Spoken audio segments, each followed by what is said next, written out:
Hey, what's going on, everybody? Welcome back to another episode of PMP's Den of Antiquities. And today we have another entry in the Star Wars Perspective podcast. Today I have Tyler on. How you doing, man? I'm doing all right. How are you? I'm doing good. Like I said, man, any day that I get to talk Star Wars with the homies, you'll hear me say that like almost every podcast. It's a good day to talk Star Wars with people. I agree. And it's something nice to look back upon too. Like a few years from now, you're bored. You're like, I'm gonna look through some old Star Wars podcasts and I don't know. I think I started in like March kind of doing these videos and stuff like that, man. And it's been so much fun. I used to be on the kind of quieter side of Star Wars where like, Star Wars was for me and I kept it to myself and I talk about it with some friends and stuff like that, but I never would do anything like this. And now I'm like kicking myself. I'm like, man, I wish I would have done this like years ago because it's so much fun. Yeah, you're like an ambassador now. Maybe I'm quite there yet, but hopefully maybe one day. But the first question I usually ask everybody on this podcast is, what got you into Star Wars? Okay. The thing that got me into Star Wars was Lego. Interesting. I loved like Bionicle and all that when I was a kid. And, I would get like the Lego catalogs in the mail all the time. And like, I'd always heard about Star Wars, but my 5-6-year-old brain always thought that was like an R-rated movie for grown-ups and stuff. So I'd always get the Lego catalogs, and then I'd look up like, oh, what are the next Bionicles that are coming out? And then I'd see like this AT-AT set, and I'd be like, what is that? That's crazy. It's Star Wars. Is that what Star Wars is all about? And I'd see like the old like ATTE sets and whatever, like TIE fighters. And like, I was just always looking at that stuff in the catalog. I was like, that looks pretty cool. And then, as time went on and I started, finding out like, oh, hey, Star Wars is actually a kid's movie and like I'm allowed to watch it and it's designed for people my age. We got I saw it on TV. They said like on some channel, Star Wars Attack of the Clones will be coming on, 9/7 Central, whatever. And I begged my parents to record it, and then I watched it a lot of times with commercials and all. By the way, that initial broadcast I remember clear as day. There's a scene in Attack of the Clones when Anakin's kind of like having a weird chat with Padme about how he's like something like, I wish I could just wish my feelings away or stuff like that. Yeah. That's actually cut from the TV version. Is it really? Yeah. So when I was for a long while, Attack of the Clones was my only Star Wars movie. And then my dad got his hands on all of them. And then like I watched the DVDs on TV. Mm-hmm. But my whole family watched them like together. And I remember being scared when Attack of the Clones came on because at that point I'd watched the movie like 5 times and I was like, I loved it. And then that new scene came on. I was like, oh no, this is not familiar. Are they going to have sex or something? Is that why they cut Is why they cut this from the TV because they just had like an R-rated love scene in Yeah, she's wearing a pretty interesting outfit, I would say. It's very scandalous for, I think she's like 18, 19 at the time or something like that. Like in the movie, like it's pretty not racy. Or is it racy? Is that what the word is? I think so. Yeah. It's pretty Carrie Fisher had a lot to say about that. Yeah. No underwear in Star Wars, man. No underwear. You gotta let the titties fly in Star Wars. Oh God. Attack of the Clones was how I got into it. I was a little kid. I wasn't paying attention to like plot or any of the other stuff people complain about in Attack of the Clones. Mm-hmm. Like I remember like the world design and the creature design and like the action choreography. I thought it was all fantastic. I thought Jango Fett was a bamf. It was just like there was so much for a kid who hadn't yet been exposed to the internet to love about that movie. No, I feel you. That was the first one. I don't think that wasn't the first movie I ever saw, but that was Attack of the Clones was the first one I saw in theaters. And like as a kid, like man, I think I was in like I want to say like 2nd or 3rd grade, like maybe 4th. I'm not sure. I can't remember that far back. But man, when I saw Yoda fighting Dooku and like flipping and doing all that stuff, like my mind was blown, man. I was like, what in the world? I can't believe the bad rep that scene gets. That's like, because, you know, people like to talk about like, oh, well, Yoda should have been using the Force and stuff. Even as an adult, watching that scene gets me so hyped up. Just the music that's building up. Yeah. Dooku's like, this contest cannot be decided with our knowledge of the Force. You see Yoda take out a lightsaber, the music swelling up. Was like, this is what the Avengers tries to make me feel. And a movie from 2002 did it. Oh, yeah. No, definitely the, I mean, it does, Attack of the Clones doesn't have the same, like, for me as it did as a kid, but like there's like no arguing that like the second half of like the movie, it's just like just like they crank it to like 11. I agree. It's very slow. It's like it focuses on like Anakin and Padme, and then it's just like war. Yeah, I agree. There's like, you know, despite it, there's a lot to love in that movie, despite like how obviously flawed it is. Yeah.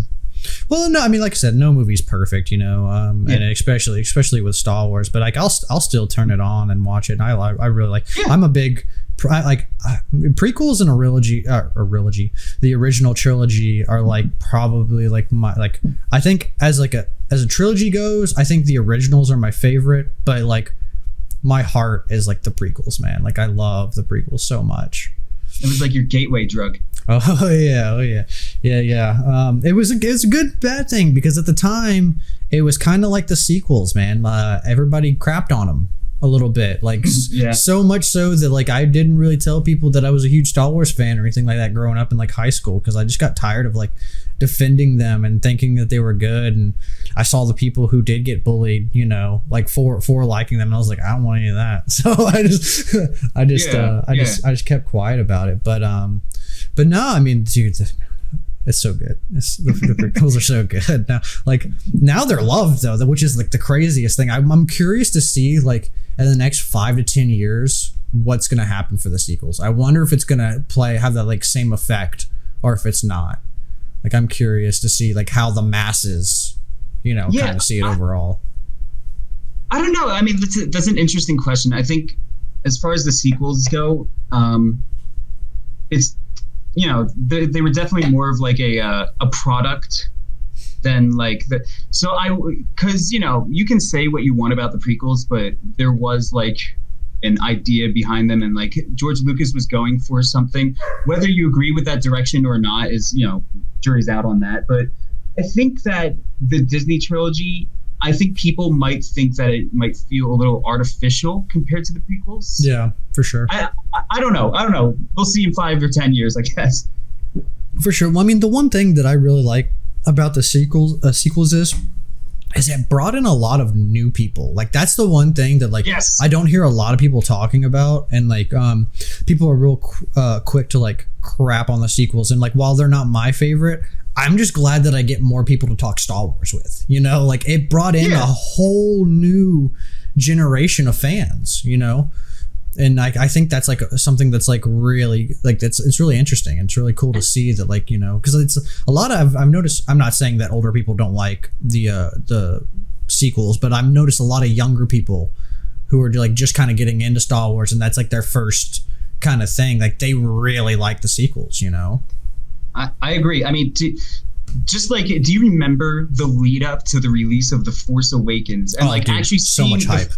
Yeah, like actually seeing The Force Awakens itself. Like you said, it got a ton of new people in on Star Wars, but just like, no matter what you say, like, you know, like a lot of people have problems with the sequel trilogy, and like, you know, you and I amongst them, but I wouldn't give the lead up and the release of The Force Awakens, like, if I knew that the sequels were eventually like, you know, turn out the way that they did, I would still like, just that those few years of bliss was like, it was such a magical time to be a movie fan, you know? Oh yeah. And I think if for nothing else, it did its job in regards to that, getting people excited. Oh yeah. I mean, dude, as far as like the sequels go, and we can talk about this a little bit later once we get into like your movie rankings, but I loved Force Awakens. I thought it was great. Like a lot of people said that it was like there's definitely some stuff I would change about it, but there's some stuff I would change about every Star Wars movie. Yeah, so, you know, but I think that one, at least like in my opinion, is the strongest out of the three. Right. And I really enjoyed it. I mean, I think the opening night when I went and saw it, like I was with my friend Wes, and he and I saw it once and then instantly bought another ticket for like the 12 o'clock showing or something like that and went and saw it again. I think I saw it like, I was just so hyped to have Star Wars back again. I think I saw it like not that night, but like overall like 5 or 6 times in the theaters. Wow. Yeah. I mean, that's because that was not for you, but for me, and I know a lot of other people my age, that was the first Star Wars movie I ever saw in theaters. Those films were designed to be seen in theaters, and like a lot of people just never did. And like that was the first time we got to experience that magic in front of the big screen. Yeah, that's crazy, because I've noticed a couple people say that was like their first one that they saw on the big screen. I was like, yo, that's crazy, because like it's something that I take for granted, because I remember like I said, back when I was in, you know, 2nd or 3rd grade, going to see Attack of the Clones for the first time, and it just like blew my mind. And I'm sure it's very similar to that, where you're just like, you know, there's something about just being with like the loudness and the speakers and the giant screen, and like literally it's like going into like, you know, when they see like the hyperdrive and like it's activated and all the like the lights start coming on, it's literally like that experience. You're just like, oh my god, like what world did I just step into? Yeah, absolutely. I mean, and they're gorgeous movies too. Oh well, that's one thing that I don't think anybody can argue about the sequels, is like, as far as like, I guess like cinematically and like the VFX and stuff like that, it is beautiful. Completely agree. But okay, so let's move on to like the next question, because that's a good little segue off of just how I didn't want to keep it going for too long. I know you have a lot more to get to. I didn't want to hold you hostage like that. No, not at all, dude. Well, that's the one thing I love about these podcasts is like, you just go down these like rabbit holes, and like it's like my favorite thing, just to like, you know, one question can lead to like 80 other different things that you're not even talking about. So no, it's great. But if you had to pick one thing from Star Wars, it can be anything you want, what would be your favorite thing about Star Wars? My favorite like element within the universe, or my favorite like part of the Star Wars property in general? So just basically anything within it. It could be like the ships, it could be Jedi, it could be Sith, it could be the Force, lightsabers, you know, aliens, the languages, you know, just anything you want to within the universe to be your favorite thing about it. Like what draws you to it the most. I mean, my first instinct would be to say the Force, but then I remember how much drama the Force has caused throughout the entire thing, so maybe not. But the ship design. The ships and the ship design in Star Wars is like fantastic. Even in like the expanded universe stuff, it's like the design of the Millennium Falcon, and especially the Rebel ships. I always loved like the larger, like the Nebulon B, which is objectively a really bad ship design, but like it's really cool looking. Right. You know, there's something so cool about just like, especially in the original trilogy, where like, you know, you always hear that the term that they use to describe the visual style of the original trilogy as the recycled future, like that kind of gritty, almost alien-esque designs for all the ships, where everything was kind of like, it looked like it was haphazardly thrown together, and had like, you know, oil spills and like stains and all that stuff. Yeah. I always, you know, there was a very cool like ramshackle nature to a lot of the ships in Star Wars, and it's cool too because they carried not necessarily, you know, the sort of busted down aspects of it, but they carried over a lot of great design philosophy for the prequel trilogy as well. With like, they got to show us like it's almost like the separation between like the galaxy in its prime and almost like a post-apocalyptic. Right. You know? Yeah, you get like Natalie Portman's like chrome cruiser, like from like Revenge of the Sith, you know. Yes. Another good one is have you seen did you watch Solo? Yes. It's like that yacht that like the Dryden rides in. Yes, like, yes. Like, it was that's very vertical and like. Yeah, but it looks so clean. Looks so clean. That's a great shit, and that's the thing too, is like, despite any quality issues with Star Wars, the ships I feel are always awesome. Like even in that like really bad Clone Wars movie that came out like 10 years ago. Are you talking about the one that like the prequel to the Clone Wars essentially? Yeah. The like Anakin's ship, even Anakin's ship in that was like, there's still so much to be loved about just like the aesthetic style of, the whole series, but namely the ships, in my opinion. Yeah. His ship was interesting. It's like it's kind of like a B-wing mixed with like, I don't know, I'm trying to think of like what the other is. Like basically the B-wing with a square on it. Like it's an inch because it like moves and stuff like that. But no, yeah, they you could definitely tell. I mean, I know George Lucas didn't really come up with like the design of the ships, but you can definitely tell he's like a car guy because like the designs and stuff like that he picks, like, I don't know, you can just see that he has a passion for vehicles. I mean, that makes it. I mean, American Graffiti was all about cruising and like Modesto or wherever it took place. So I mean, and Han spends half of his time, fiddling. Yeah. Just the way our dads would in the driveway. So I mean, definitely. So, what kind of like led you down? This is kind of like a more broader question than just like Star Wars. What kind of led you down the path of sci-fi? Like, I know you're a really big sci-fi guy. Like, Star Wars did. You think so Star Wars did? It just drove you down the path? That's what makes Star Wars like. Star Wars is such a massive influence on everyone. I don't think there's many artists in the filmmaking world and in the literary world and the video game world who can't cite Star Wars as an example. Even if you're not a science fiction person, there's still a lot you can learn from like characters and the storytelling and whatnot. But for me personally, I watched Star Wars as a kid, so that kind of like, I watched Star Wars as a kid, and then I proceeded to watch every Star Wars movie like every single day as a kid with the subtitles on, and on a tiny kitchen TV that was like this big, and like still like I fell in love with Star Wars. That was my initial high. I'm making a lot of drug references. That's the second time I've mentioned drugs as far as Star Wars goes. But and then after falling in love with that, the natural thing for me was to go and be like, okay, that was really cool. I wonder if I can get a different flavor of that somewhere. And I really loved, like back in like 2010, they did like airings of the show Firefly, which was canceled. I know Oscar told you about that on. Yeah, I know. I still need to watch it. I haven't watched Firefly, it yet. That was kind of like the next step in my love for science fiction, because the way I describe that will definitely get you on board with watching it is it's if Han Solo had his own show. Oh, that's cool. Yeah. So like, Star Wars led to Firefly, and then Firefly led to, all the stuff that I enjoy. Firefly led to, The Expanse and The Martian and like a bunch of books and whatever.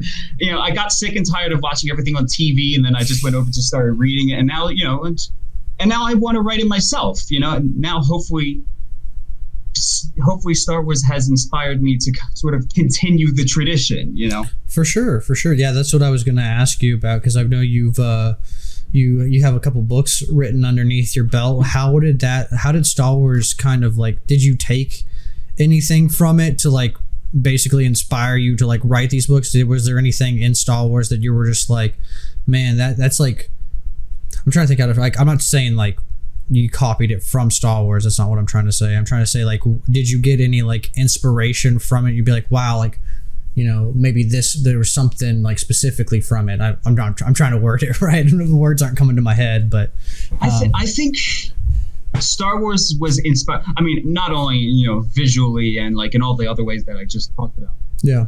But Star Wars was inspired when I was first starting to write. I'm still very much a beginner. I mean, I've been doing it for a few years, but I'd hate to come off as like some pretentious whatever.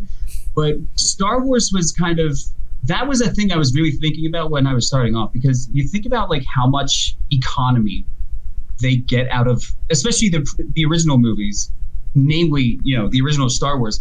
Like, think of how much character and how much story and how much road building they were able to squeeze out of almost nothing. You see, Darth Vader, for example, is on screen for like 11 minutes. And, just in the context of the original Star Wars, that like he's a sorcerer and that he's feared amongst the Empire and that he's a great star pilot who was friends with Obi-Wan. And like the amount of menace that he projects, and you get that in like 11 minutes of screen time. It was kind of like, it's almost a masterclass in like, you need to use every inch and every bit of like what you've got. I don't know, like because not once in the original Star Wars is there any kind of like they sit you down and explain like info dumps or anything. They were very efficient with getting you to care about these characters, and every one of these characters was like almost, they were their own archetype, and they were very, very, very effective with what they did. Oh yeah, I think George Lucas really understood the hero's journey. I think he was like, really like he didn't write the book on it, obviously, because Joseph Campbell's the one that like did it, but like I feel like he studied Joseph Campbell's work like to a T, because I think he nailed it when it comes to that. I'm pretty sure he studied, I'm not certain, but I'm pretty sure he studied under Joseph Campbell. That would make sense. I believe it. Because that's another thing. That's another thing. Like the original Star Wars movie is like at least for the time it was. I don't know if anything has bested it since, but for the time it was the absolute it was the perfection of Joseph Campbell's hero story.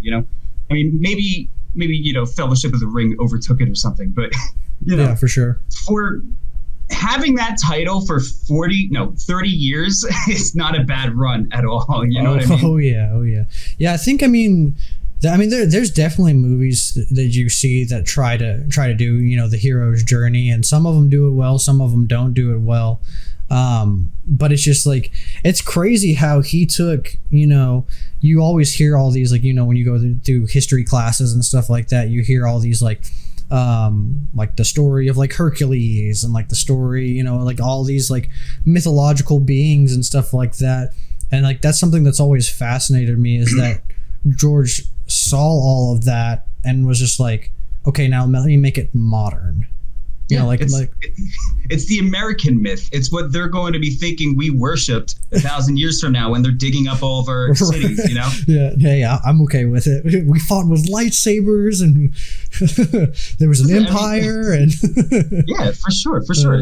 But that's essentially what I would say. Is I found inspiration in that. To put it in just a neat little box, they didn't waste a single thing. They utilized every aspect of Star Wars in order to make Star Wars what it was when it first came out. Okay, cool.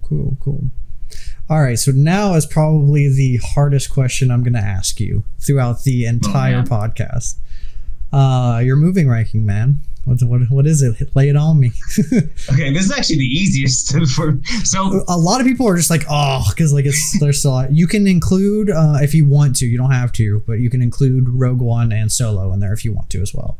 But okay. That's if you want to. You can just do the Skywalker saga if you want. Okay. I feel bad because I feel like my list is probably very basic.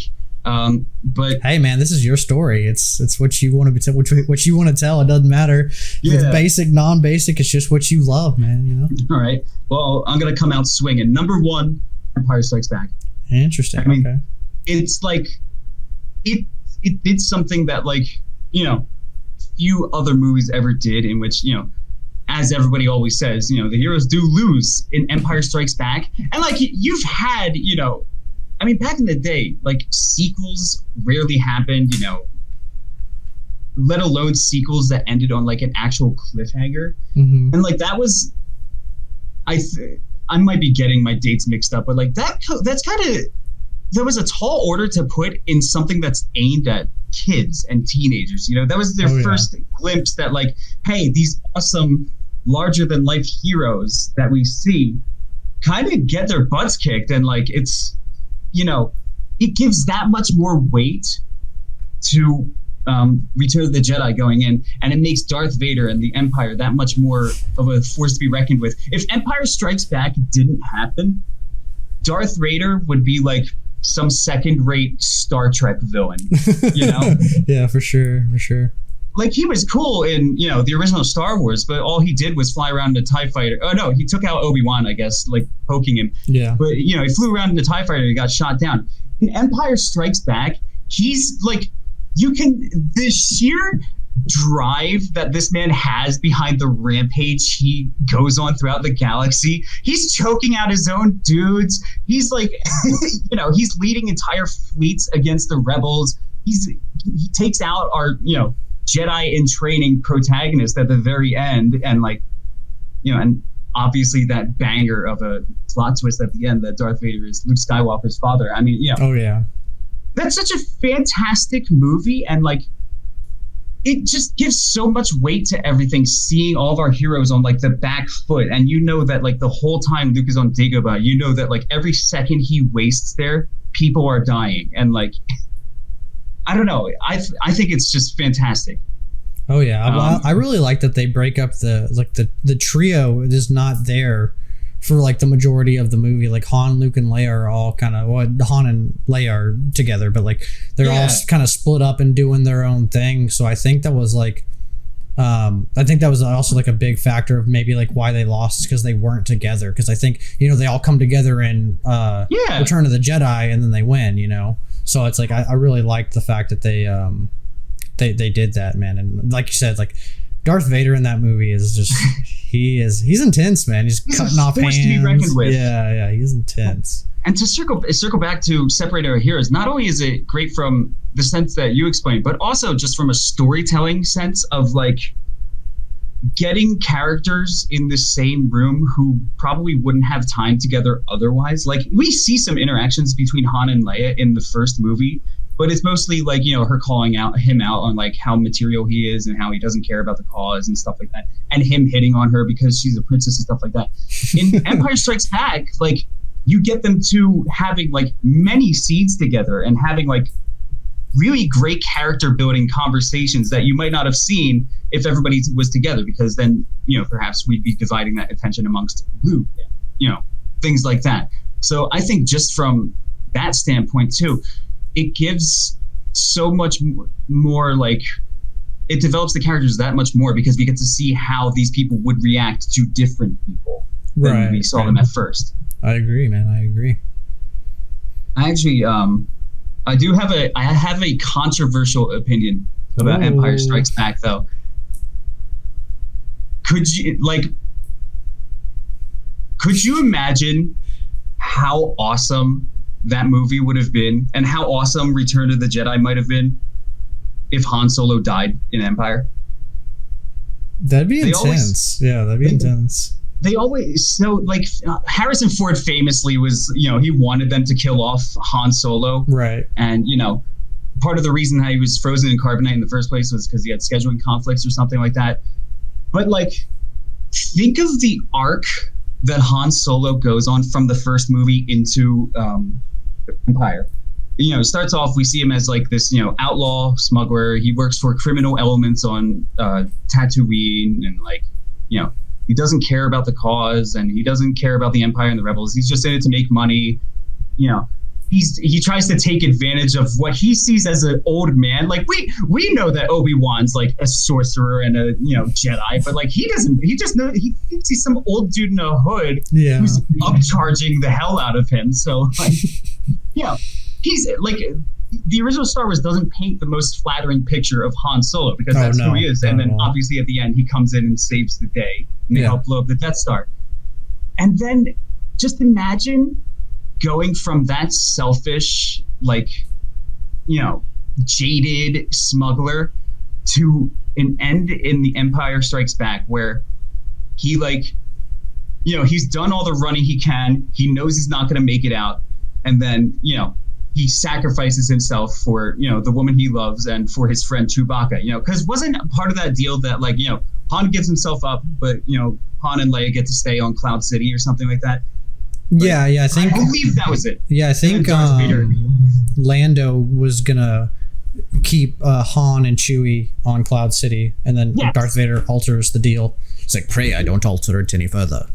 But like, just that character journey from going from selfish to selfless, and then ultimately giving his life for a cause that he didn't even believe in at the very beginning. I think that would have been powerful. I mean, what we got is also great, but like, could you imagine "I know" being his last words, and then he dies? And I mean, also just from did he do anything in Return of the Jedi besides get saved? But he armed a few charges and then they blew up. So I mean, I think that is, if there was one change I could have made to the original trilogy, Han would have gotten the axe in Empire. Yeah, that would have been a whole. Well, I mean, it would have changed everything, because it would have changed the sequels too, because Ben wouldn't exist. Oh, yeah, that's right. Because they wouldn't have been able to have a kid, so that would have changed like literally everything. That would have been crazy. I don't know. Maybe they just they did the do on the Millennium Falcon a couple days before they made it to Cloud City. That way you still get to have Ben. That way you still get to have Ben. Yeah, no, that would be pretty intense though. Yeah, so what would kill him? You think just being frozen in the carbonite? Like carbonite wouldn't work and it would kill him? I mean, that could work. I mean, I'd imagine the scene when Lando gets down and he's checking the status. You can have like that dramatic zoom. He looks up at Leia and then just like wordlessly kind of stuff like he's that. Gone. You wouldn't even, because I mean that was originally written to be a death scene if Harrison Ford didn't work out. So I mean you wouldn't even really need to change much. Just freeze him. For sure. Yeah, I've never really thought about that. That would be an interesting, like almost like how like Marvel's doing like what if Han got like the axe. I really like Marvel What If. I don't think Star Wars needs a multiverse, but like I think it would be cool just to do like a non-canon version of like What If for Star Wars. I think that'd be kind of cool. Star Wars already has a multiverse, Legends and Canon. Yeah, no kidding. There's at least 2 discovered universes in Star Wars. Yeah, the EU and then the canon for sure. Oh, sorry. No, I was just gonna ask you what your second one was. Okay, that was what I was gonna move on to. My second favorite would be the original Star Wars. Classic. A New Hope, because it's easy to watch a movie like that with the budget that it had and the hellish production schedule and production problems that it had. It's easy to watch a movie like that today and be like, this is not aged well. The blaster bolts are red lines and the dialogue is weird and they say hell for some reason in a universe where the Force is the main entity.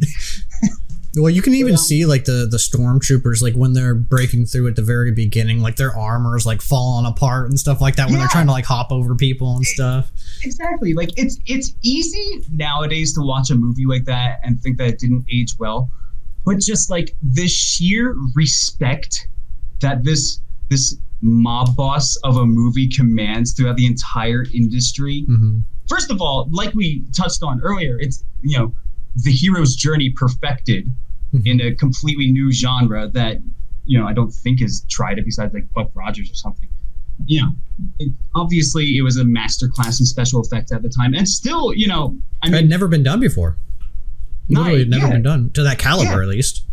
Yeah, exactly. Like special, maybe like some of the visual effects, like the lightsabers and the blaster bolts and whatnot, have been outdated, but like even to this day, the miniature design and the set design is still like they knew what they were doing, and the fact that we got what we got with how little they had to work with, in the 70s. Yeah, and just like it's such a perfectly paced movie too, in my opinion. Like it tells you everything you need to know. Like I was saying earlier, like there's a lot of economy there. It doesn't waste anything. Like we get to see the normal life on Tatooine, and we get to see like this really cool alien world. Like the cantina scene is like that first, like this is. I think like the first time people saw that in theaters back in the day, they saw the Star Destroyer pass by overhead, and like, but what the heck? I think the cantina scene is when people were like, okay, this is something special. Yeah, for sure. Like, just like it's such a great introduction to the Star Wars world, and like it didn't even like explore it that much. We went to Tatooine, we went to the Death Star, and then we were in a temple on Yavin 4. And it still managed to squeeze so much character out of that universe from just those 3 locations and the few characters we follow around. Oh, yeah. I think that A New Hope did a fantastic job. Well, I think there's something to say about like loose storytelling where it just kind of like throws you into the universe. It kind of gives you like a sprinkle of knowledge just to kind of like where you're just not like being like, what the heck is going on? And then like it kind of just lets your mind imagine the rest.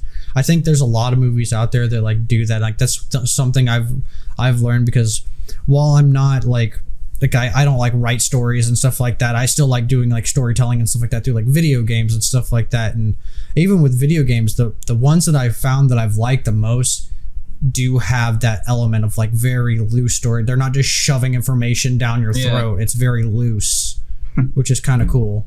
You sound like you would like the From Software games. Oh, Dark really? Souls, Bloodborne, and all that. Yeah. I haven't. I played a little bit of Dark Souls. It's really hard, and I got lost. But those games are only loose storytelling, like what you're saying. Yeah.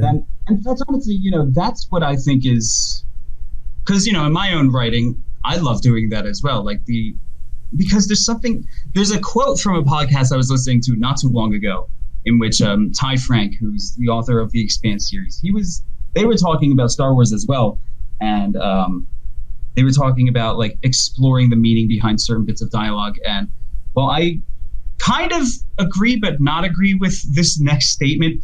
They were talking about Obi-Wan Kenobi's throwaway line about the Clone Wars in the original Star Wars, and they were talking about how, hey, in the Expanse series, would you ever go back and, reference these events or make a story about these events the way that they did about the Clone Wars? And Ty Frank's response was, no, because what's more interesting? This mysterious Clone Wars that happened back in the day? Like, what is that? Or the movies we actually got about the Clone Wars? You know what I mean? Mm-hmm. I don't know how much I agree with that specific example, but it kind of harkens back to what you're saying about like just letting the viewer fill in the blanks. I think is like the original Star Wars did a fantastic job with that. For sure. Sort of engaging the viewer's imagination. My thing with that, like, I'm kind of like with you on that. Like, I agree with it and I also disagree with it. Because for me, like the Clone Wars TV show is probably one of my favorite mediums in Star Wars. I've heard so many good things about it, and I've seen a lot of good things about it too. I know a lot about the Clone Wars, but I'm inclined to agree with you on that. I don't know if Ty Frank knew the Clone Wars existed. Yeah, but like as far as like if you're just looking at it from a movie's perspective, like just the movies, not the TV shows, then I would say, yeah, maybe so, because it did, like I said, as much as like I love the prequels, like to me Clone Wars is the weakest prequel. Right. And that's just my opinion. I'm not trying to say that it is and that's fact or law or anything like that, but like to me that one in my ranking is the weakest one. Whereas like I don't know if I needed to see a lot of that stuff, but when they made the Clone Wars TV show, it made that movie so much more important to me, because it's basically everything. Because you basically see in episode 2, you see the start of the Clone Wars, and then in episode 3, it's the end. Yeah, you missed the whole Clone Wars. I mean, that's such a huge achievement. I think, not to get too much into it because I know we're still in the middle of a countdown, but obviously the prequels got a lot of backlash when they first came out. And some of that backlash was lessened somewhat by how much people hated the sequels. But I also think that the Clone Wars did a good job in lessening that backlash. And that is such an achievement, that a show was literally so good that it made something people used to hate, actually it elevated it in the minds of a lot of people. Oh, yeah. A lot of people, from what I've seen, on the internet and Reddit and whatnot, find Attack of the Clones and Revenge of the Sith to actually be watchable now because of how good the Clone Wars was. Well, because it just gave people, like, for instance, like, well, I don't agree with this. There's a lot of people that think that Anakin was a very, like, weak character, and, like, as far as, like, character development goes, and he, like a lot of the arguments I see is, like, he just kind of turned instantly. Like, while I don't agree with that, I do agree with the fact that, like, I think the Clone Wars gave his character so much more backbone, and really, like, shows, like, his progression through to basically becoming, like, this, like, slave boy who just, like, raced pod racers and worked in a junk shop to becoming one of, like, the most powerful beings in the galaxy.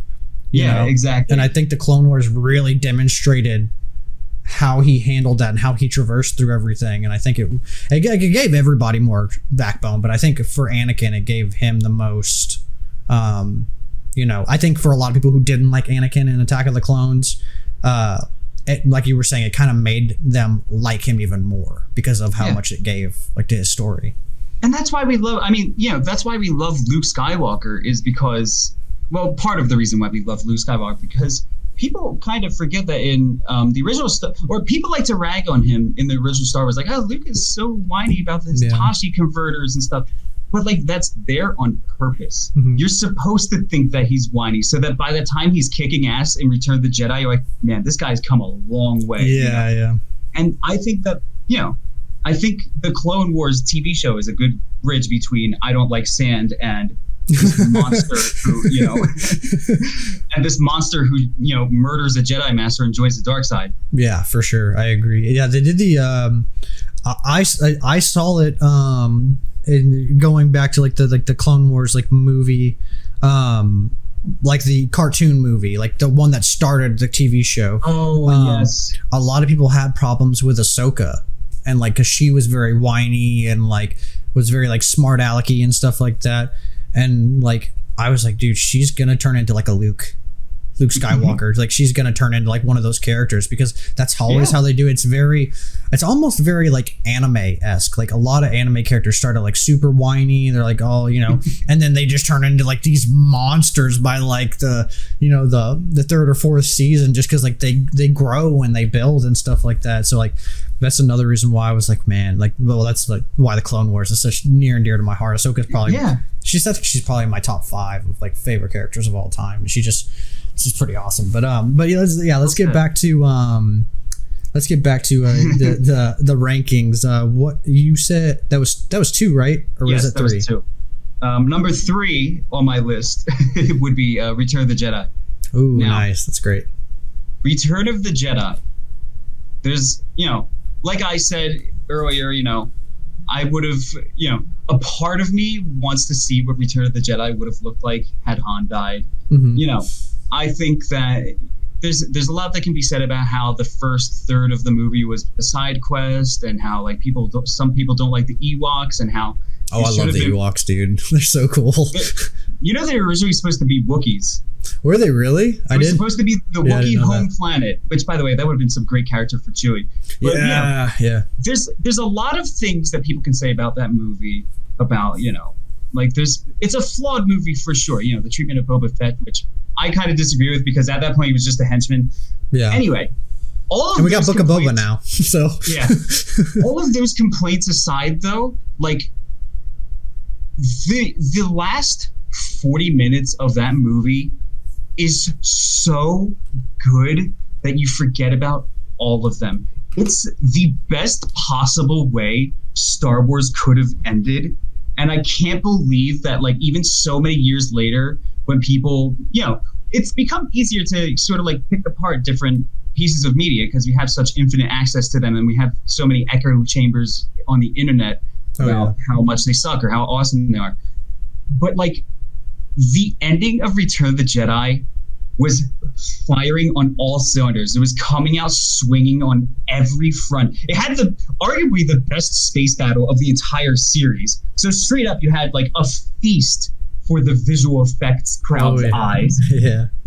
Definitely. And, like, the emotion that was going on in the final confrontation between Luke, Darth Vader, and the Emperor, which, by the way, not showing the Emperor until Return of the Jedi is such a smart move. If you've ever seen Avatar: The Last Airbender. Oh, dude, love that TV show.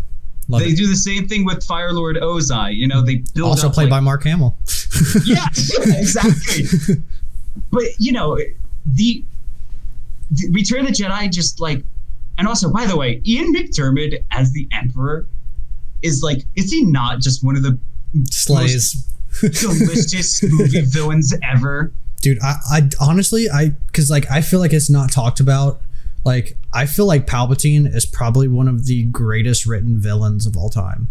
When you think of like the grand scheme of like, especially with the prequels and like the Clone Wars and stuff like that, when you think about all the stuff that he's done and put into place and like the years in the making of his plan and then like to overthrow, like, he is literally, as much as you want to hate him, he's a genius. I completely agree. It's like straight out of Game of Thrones, the way he just manipulates everybody. Oh, yeah. And it's just like, and also it's kind of like a refreshing sort of like, because how often can you say that like a villain is like, you know, the mustache twirling villain is interesting, but like Palpatine's just so like charismatic and like you love to hate him, and he's just like, he, you know, everybody involved with the creation of that character did such a good job with him.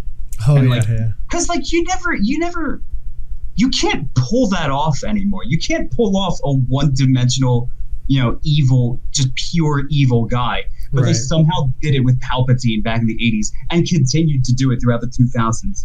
But just the whole, and like, you know, the lightsaber, by the way, the emotion involved with that final lightsaber duel is so intense that you forget that it's one of the worst choreographed fight scenes in any of the movies, because because Star Wars has never been, in my opinion, Star Wars has never been about the lightsaber fight or, you know, the choreography or like how many limbs get hacked off.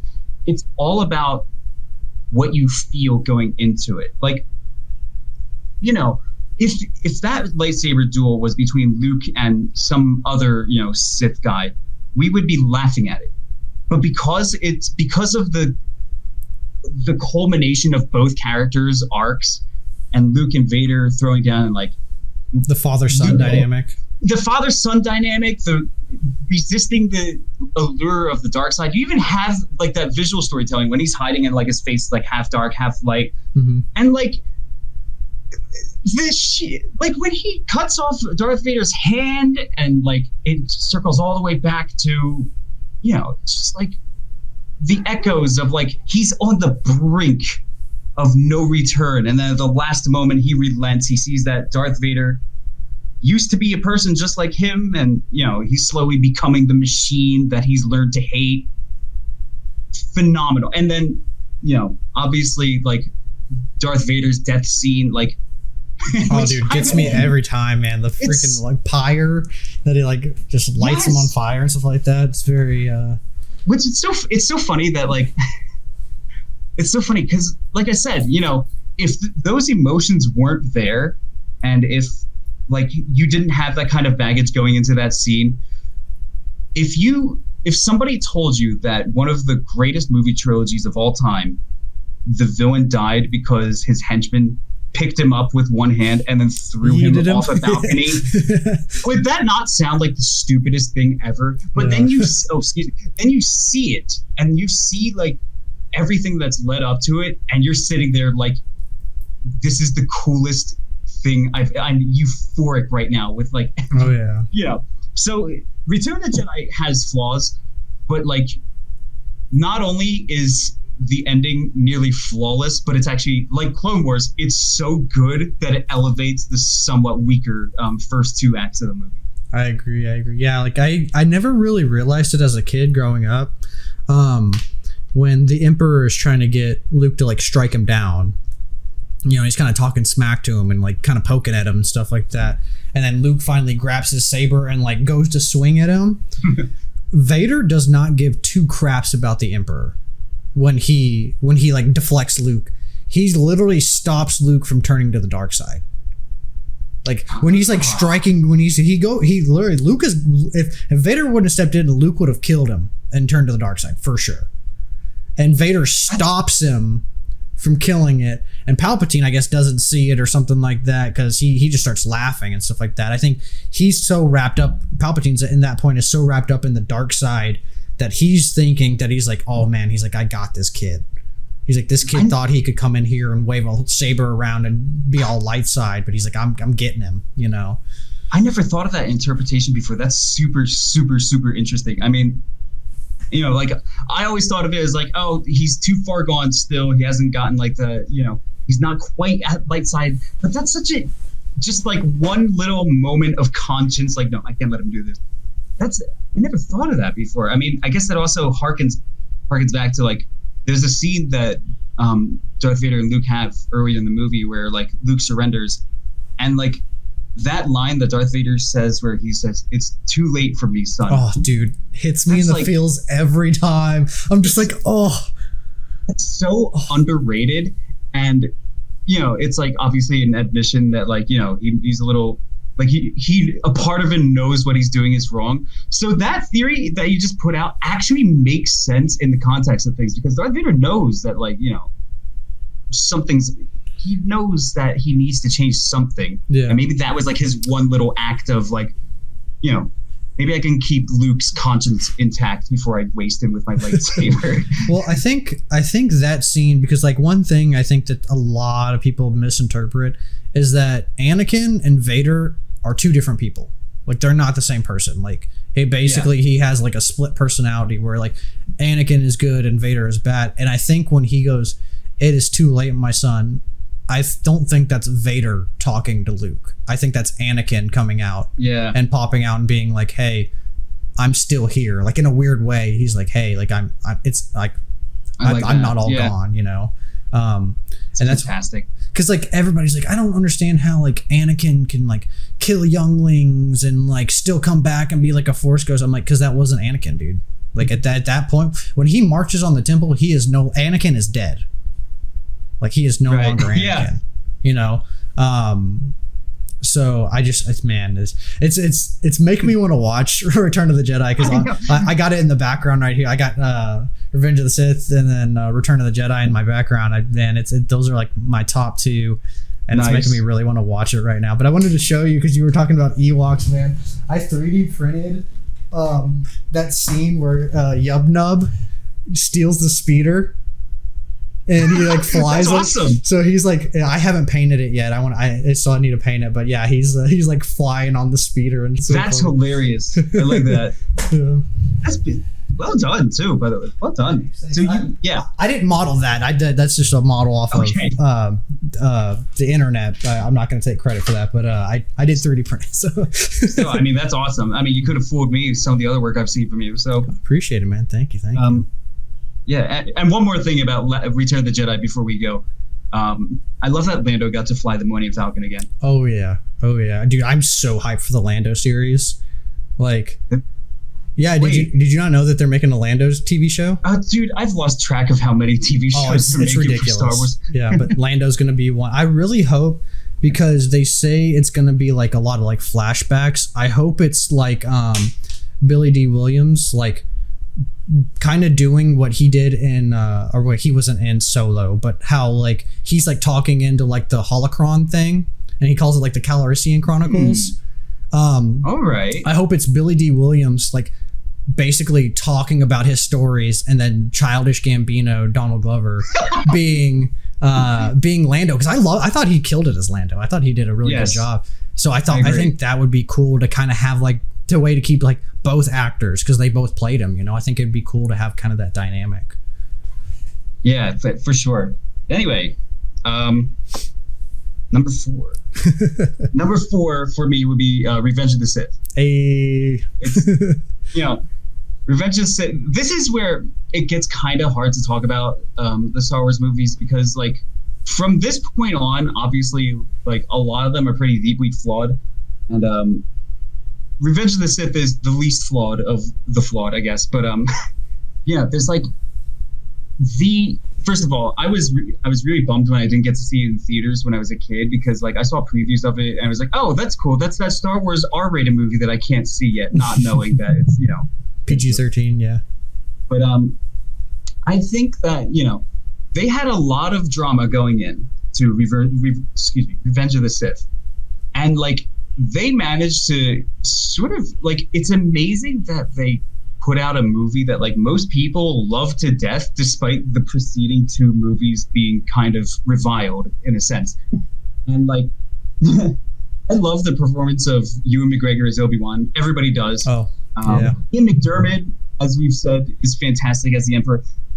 And I think I've always thought that like the sort of slower parts of the prequels and the politics and whatnot have always been kind of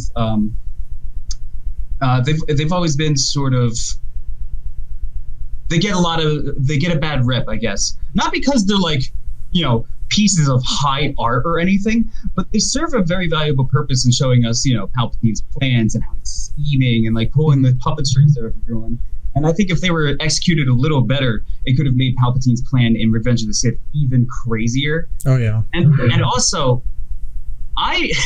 speaking of controversy, hey, justice for Hayden Christensen. He didn't do that bad a job. People love to rag on Hayden Christensen's acting ability, and like, you know, I don't want to get too much into, you know, like, oh, well, the writing and, you know, the directing, but just like, you know, he may not have had, you know, A-tier scripts to work with, but you can see it in his face that like he knows what he's like, you know, when he's not talking. He's Anakin Skywalker, and you can see how tortured this man is as he's becoming Darth Vader. Oh, 100%. Yeah.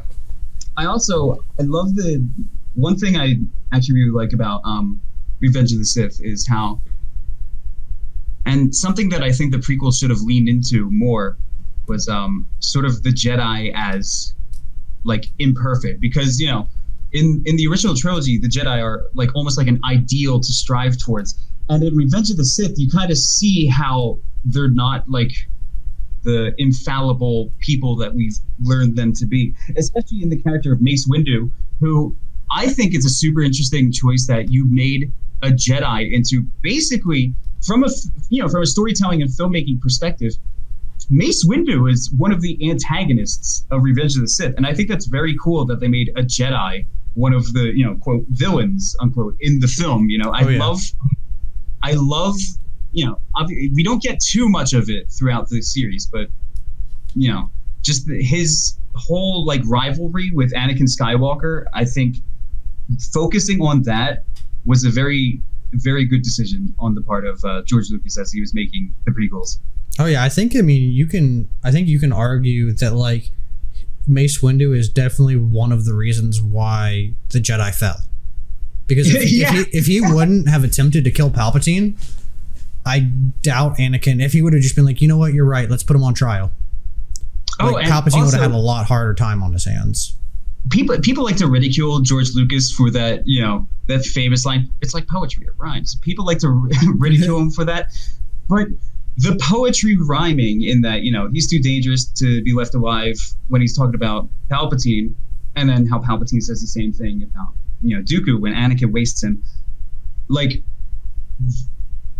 there's so many nuggets of like gorgeous stuff like that in the prequels, and you know, there's I'm gonna ask you the question that I asked Oscar though. Do you think Mace survived, or was he always dead to you? No. You think he was dead? No, he's dead. I know that. So obviously Star Wars has a ton of expanded universe stuff, and like there's so many books and stories.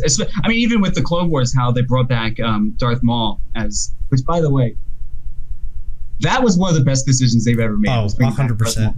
100%. But no, when they were making that movie, Mace Windu died. Like he served his role in the story, and his role in the story was to be a foil to Anakin.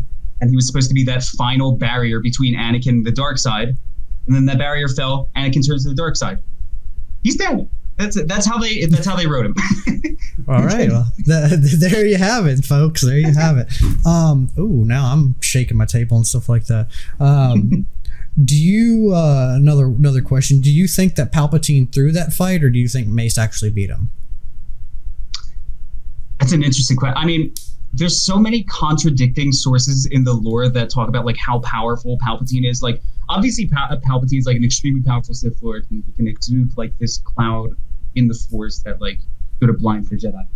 But there's also like a lot of sources in the lore that talk about how he's like the most skilled lightsaber duelist of all time. So if that's true, then he definitely threw the fight. But there's a lot of, I really don't know. I mean, I like to lean towards Palpatine throwing the fight because that's so in character for him as a manipulator and like as part of his master plan that he's been working on for years. So my instinct is to say that Palpatine did throw the fight. But, if Mace Windu, this is so hard to tell like from the background stuff of like how powerful were these people and stuff like that. So, right. There's a chance that Mace Windu beat him, but that would be pretty convenient timing on the part of... Right. Well, see, that's what I'm saying. Because, like, so Mace Windu, and you can stop me if I'm reciting stuff that you already know, he uses a form called Vapod, which uses the light side and the dark side. Like, so he channels the dark side without giving into it. So it basically uses, like, he basically takes the dark side energy from his dark side like opponent and channels it kind of back at them. Okay. So but on the other hand, Palpatine knew all 7 forms of lightsaber combat, like, or at least that's like canon. He knew all of them. So all right. I guess it's hard. I think it really did come down to just Anakin. You know, I don't know if I still don't know, honestly. I think I kind of lean the same way you, is that he kind of threw the fight. I think it would make him much more of like a cooler character, because I would think that he could have probably beat Mace, but he sensed Anakin coming and he was like, this is just like the cherry on top. Like, I'm just gonna... Like, perfect moment. Yeah. Because, the alternative is Mace Windu beat him, and it's like, you couldn't have beat him a minute earlier. If he beat him a minute earlier... Oh, yeah, he would have been done. It would have been fine. It would have been like, Anakin been like, dude, I needed him. Why is he decapitated? Why is his head down there? No kidding. It's like... So I do like the version of Palpatine throwing the fight back. Yeah. All right, so that was your 4th? Number 4. That was your 4th? Okay, so number 5. Oh, I guess Rogue One would occupy the spot between Return of the Jedi and Revenge of the Sith. Okay. I think Rogue One is great in that, it expands upon the period in Star Wars I personally am most interested in. I know a lot of other people, original trilogy purists like myself, are very interested in, because it was cool to see like an updated version of those aesthetics and, for the modern times and modern effect. And it was cool seeing the variety of planets, like I think Jedha, I believe that's what it's called. Jedha, the planet where I think that's a fantastic addition to the Star Wars series. It does look a lot like Tatooine, but I like that it was like a crater. It was like a giant like crater, but like elevated, it's like a city built into it. So I thought that was cool.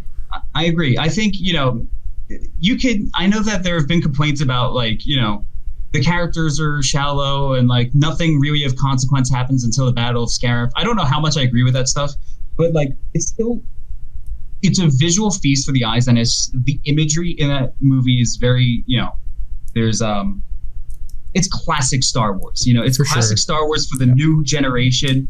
And like also I liked the Halo Reach storyline of how, everybody basically a ripoff of Halo Reach, but like Halo Reach is awesome, so I'm cool with that. Right. Like everybody dies at the end. Oh, spoilers if you haven't played Halo Reach, but it's been out for so long, so really spoilers.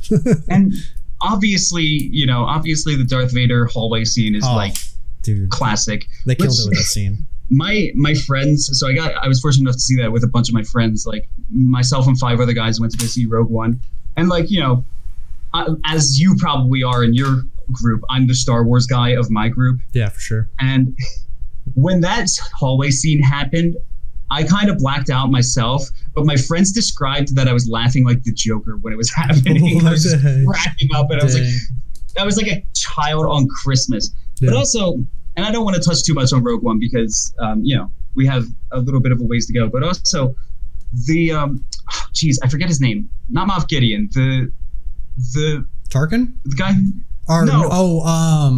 Krennic. Yes, Krennic. fantastic villain. I guess how fantastic can he be if I forgot his name? But oh my god, what a good that dude is a great addition to the Star Wars universe, and I'm glad that they killed him off in that movie because I think there's a lot of temptation in Star Wars in general to just kind of milk characters and like keep them around, right? And like the fact that he had like his one little moment to shine in the movies makes him that much more memorable, I think. Oh, yeah. Well, one thing that's really cool that they totally added, but it fit. So in A New Hope, when they're sitting around that table, and Tarkin and Vader are kind of there's a seat that's empty. Oh, and that's dope. They said that was his seat. Now, in the 70s, that. there's no way you could have planned for that. But I really like that they like threw that in there, that like that empty seat was his, and because he died on Scarif. Oh, that's great. Yeah, I mean, and also, the whole thing with like the constantly ridiculed Death Star weakness, how they like made that into, an actual plot point in that, for sure. Galen sabotaged it. Was awesome. Like Rogue One and Clone Wars are kind of continuing the tradition of just elevating the rest filling of in the the series gaps around it. Yeah. Like, because obviously, Star Wars has been around for a long time. There's going to be a lot of things that, upset people. But every now and then there's a gem that comes out within the series that just like, it's the tide that raises all boats, Oh yeah. Well, no, sorry. Sorry. No, go for it. I was gonna kind of move away from Rogue One real quick, but what were you gonna say? So I kind of had two things. One, and this wasn't my idea. This is actually a guy named Brendan from Cloud City Conversation. He had an idea, as he suggested doing a Clone Wars style TV show for the time of like the Empire that follows like Han, Luke, and Leia. Like during Return of the Jedi? No. Just like during the time of like the Empire. So like basically in between movies. So it could be like in between like because there's a lot that happens in between each movie, like in the comic books and stuff like that. How does Luke become a general when he's a farmer?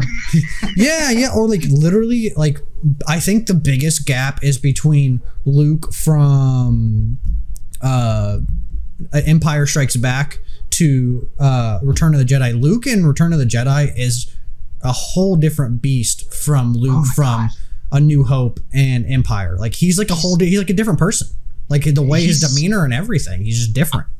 I can't believe how great he is in Return of the Jedi. I keep on thinking about like how awesome, because complaints aside about like Jabba's palace, but like just how awesome he is, and he takes the best aspects of the dark side and the light side. He's a gun, tries to blast Jabba, whatever. Oh yeah. Did you know? I'm assuming you've seen the deleted scene of him constructing his lightsaber. Yeah. I wish they would have thrown that in there. Yeah, that should have been there. Like it literally was like 2 seconds. Like it wouldn't have made the movie that much longer, and it would have given a lot more depth. Yeah. But anyway, yeah. But my dream Star Wars thing would be a prequel to Rogue One. We got Andor. No, I mean, hold on. What I mean by a prequel to Rogue One is, let me give a little bit of background. Disney, some of the things that Disney decanonized when they took over the IP was obviously a travesty. And just, could you imagine how awesome a movie based around The Force Unleashed would have been? Disney decanonizing Galen Marek or Starkiller is one of the worst things. You had gold on a silver platter right there. You could have made the coolest lightsaber-based Star Wars movie ever, and they didn't do it. I used to think like that. I don't anymore.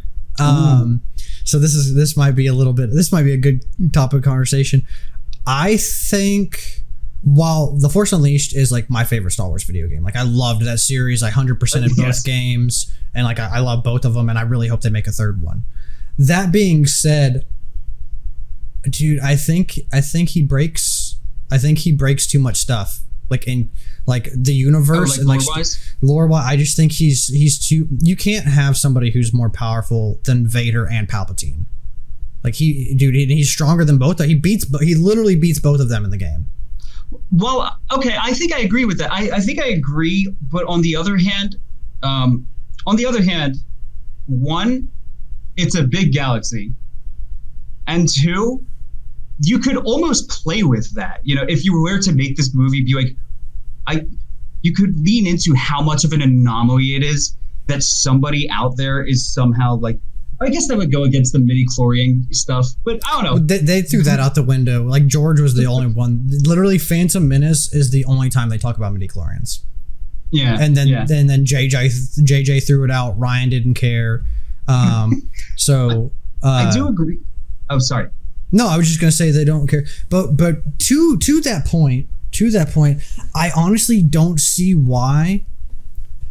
Then this is one thing that I've been preaching a lot recently and a lot for a while is we can have non-canon Star Wars stuff. We can have non-canon Star Wars movies. We can have non-canon video games. Like, and they're doing it. I think they're dipping their toes in the waters with. I don't know if you've seen Visions yet, but Visions isn't canon. That's the anime Star Wars that just came out. Okay. That none of that is canon, and I really hope they do that going forward. I agree. Just have your main canon of like the stories that you want to tell, and then have like non-canon stuff that's just like cranked to 11. Yeah, you know, that just totally shows the Force like it's like maximum potential, and like I want to see Jedi like freaking like he did in the game, like pulling down Star Destroyers and throwing planets at people. You know, could you imagine seeing a Star Destroyer scene like that in the theaters? With that, like, yes, I'd lose my mind. That might be a little lore breaking, I guess, but like the sheer euphoria that would be coming out of the theater as like the music would be building to the crescendo as he's pulling it, that would be one of the coolest theater going experiences ever. Also, too, anyway, I like I don't know if you've ever heard Sam Witwer talk. That's the guy who plays him, Galen. Oh, I love him. He's awesome. Oh yeah, he's an OG, but he talks about it as like. Starkiller is kind of almost like a Hercules, where like a lot of like his tales of like things that he didn't actually pan out the way that the tales are told. So like him pulling the Star Destroyer out of the sky, the Star Destroyer could have already been coming down and falling out of the sky, and he just kind of nudged it, or like basically the story is exaggerated to make the myth itself more palpable. Rebel propaganda.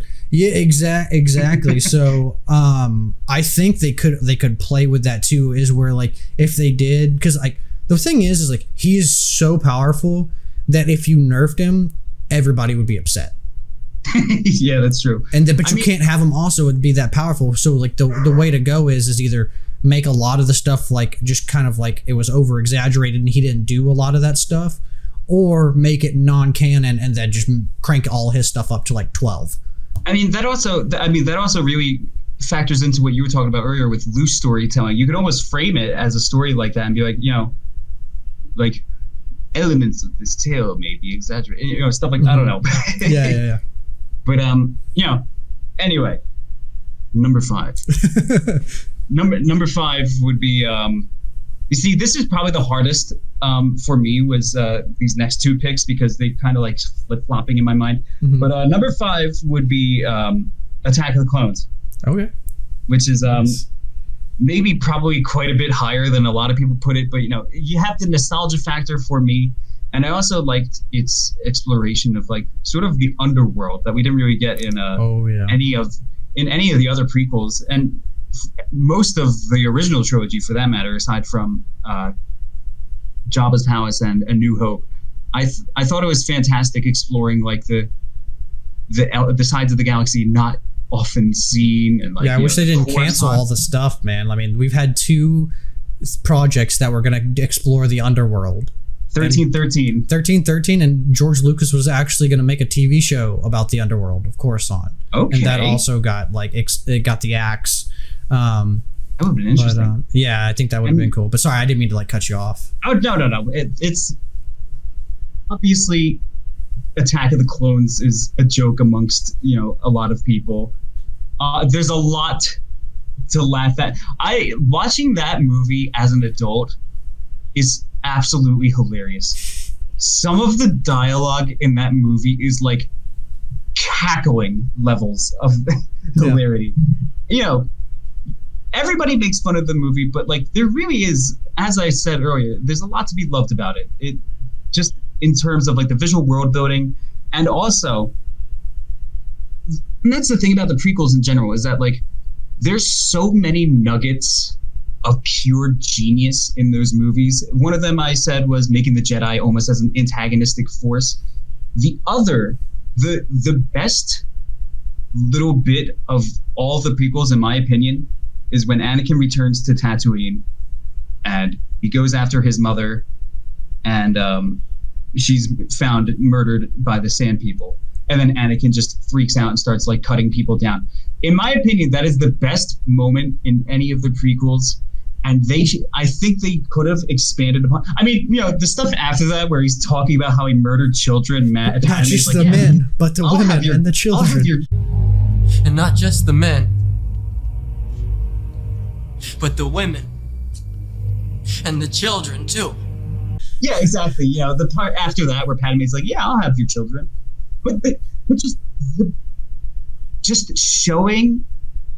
I thought that was such a fantastic scene, and showing like the level of grief that Anakin had, just like the amount of evil that he's capable of. I mean, obviously, you know, the Sand People, whatever, who cares about Sand People? But like when you really zoom in, they're just, you know, they're people doing their own thing in the middle of the desert. It's so what if they raid homesteads every now and then? Everyone's done it. But like, I feel like not leaning into Anakin becoming such an awful monster in that moment was a big mistake in the prequels. They had such a huge character moment for him, and they only refer to it one more time when Palpatine's like, he cuts off your arm and you wanted revenge. It wouldn't be the first time. And then you hear like, you know, whatever. Right. They should have, just that scene alone, I think elevates the movie. In addition to all the awesome stuff we talked about with Yoda and the war scene towards the end. So I have two things. The first one I want to touch on is the writing. I'm in agreement with you. The writing is definitely not the best. But to also defend the writing is I think what a lot of people don't understand is like the writing for the prequels is very like Shakespearean-esque. You know, it's supposed to be it's supposed to be very dramatic, and like people don't normally talk like that's the one thing that like a lot of people like disassociate with is like when Anakin's talking to Padme about like how much he like loves her and his like passion for her.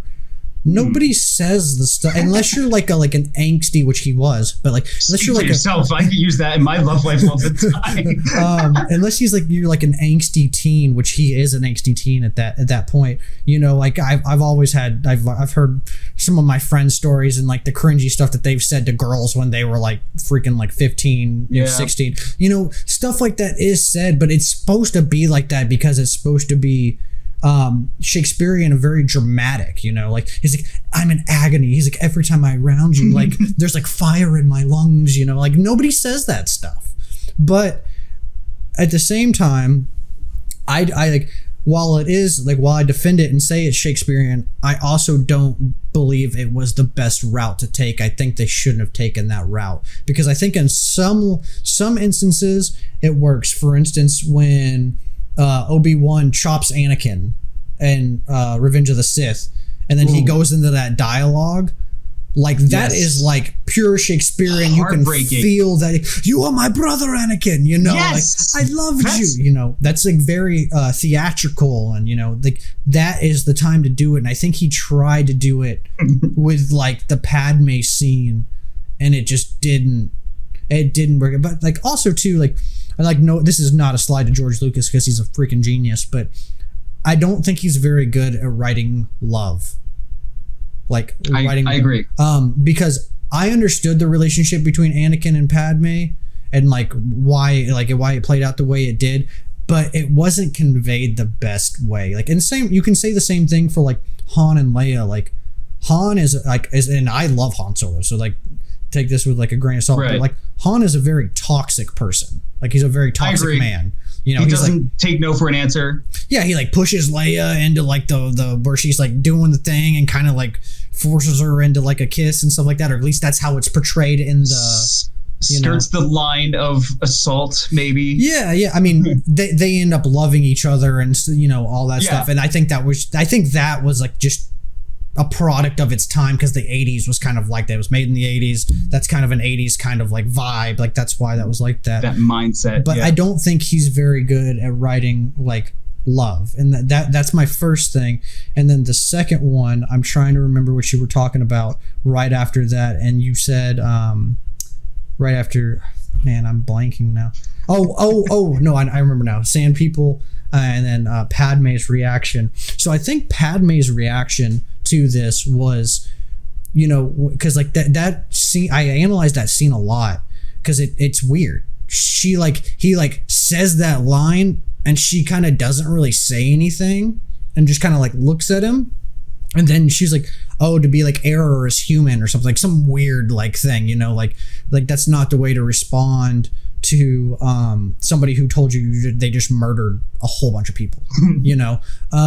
But I think, and I heard this, I'm not taking this for myself because I heard it actually on another podcast, but Padme is one of those chicks, I think, that's like, he's broken, let me fix him. Yeah. And I think I could see that. And that to me made sense because that scene, there was not a whole bunch of like, oh my God, I can't believe you've done this. Like, you're like a whole different person. She does that in the later movies, but like he's almost like a project or something. Yeah. Sort of. And so she sees him as like, because she sees how much, because there's like arguably a whole bunch of good in Anakin. Like he's just as much good as he is bad. And I think she sees that and she's like, if he can only be, I mean, that's literally her last word in Revenge of the Sith is there's still good in him. And then she dies. So I think it was more of like, that's what it was, is she was like, I can fix him. Yeah. By the way, and one other note about Attack of the Clones before we move on, Padme was awesome in that movie.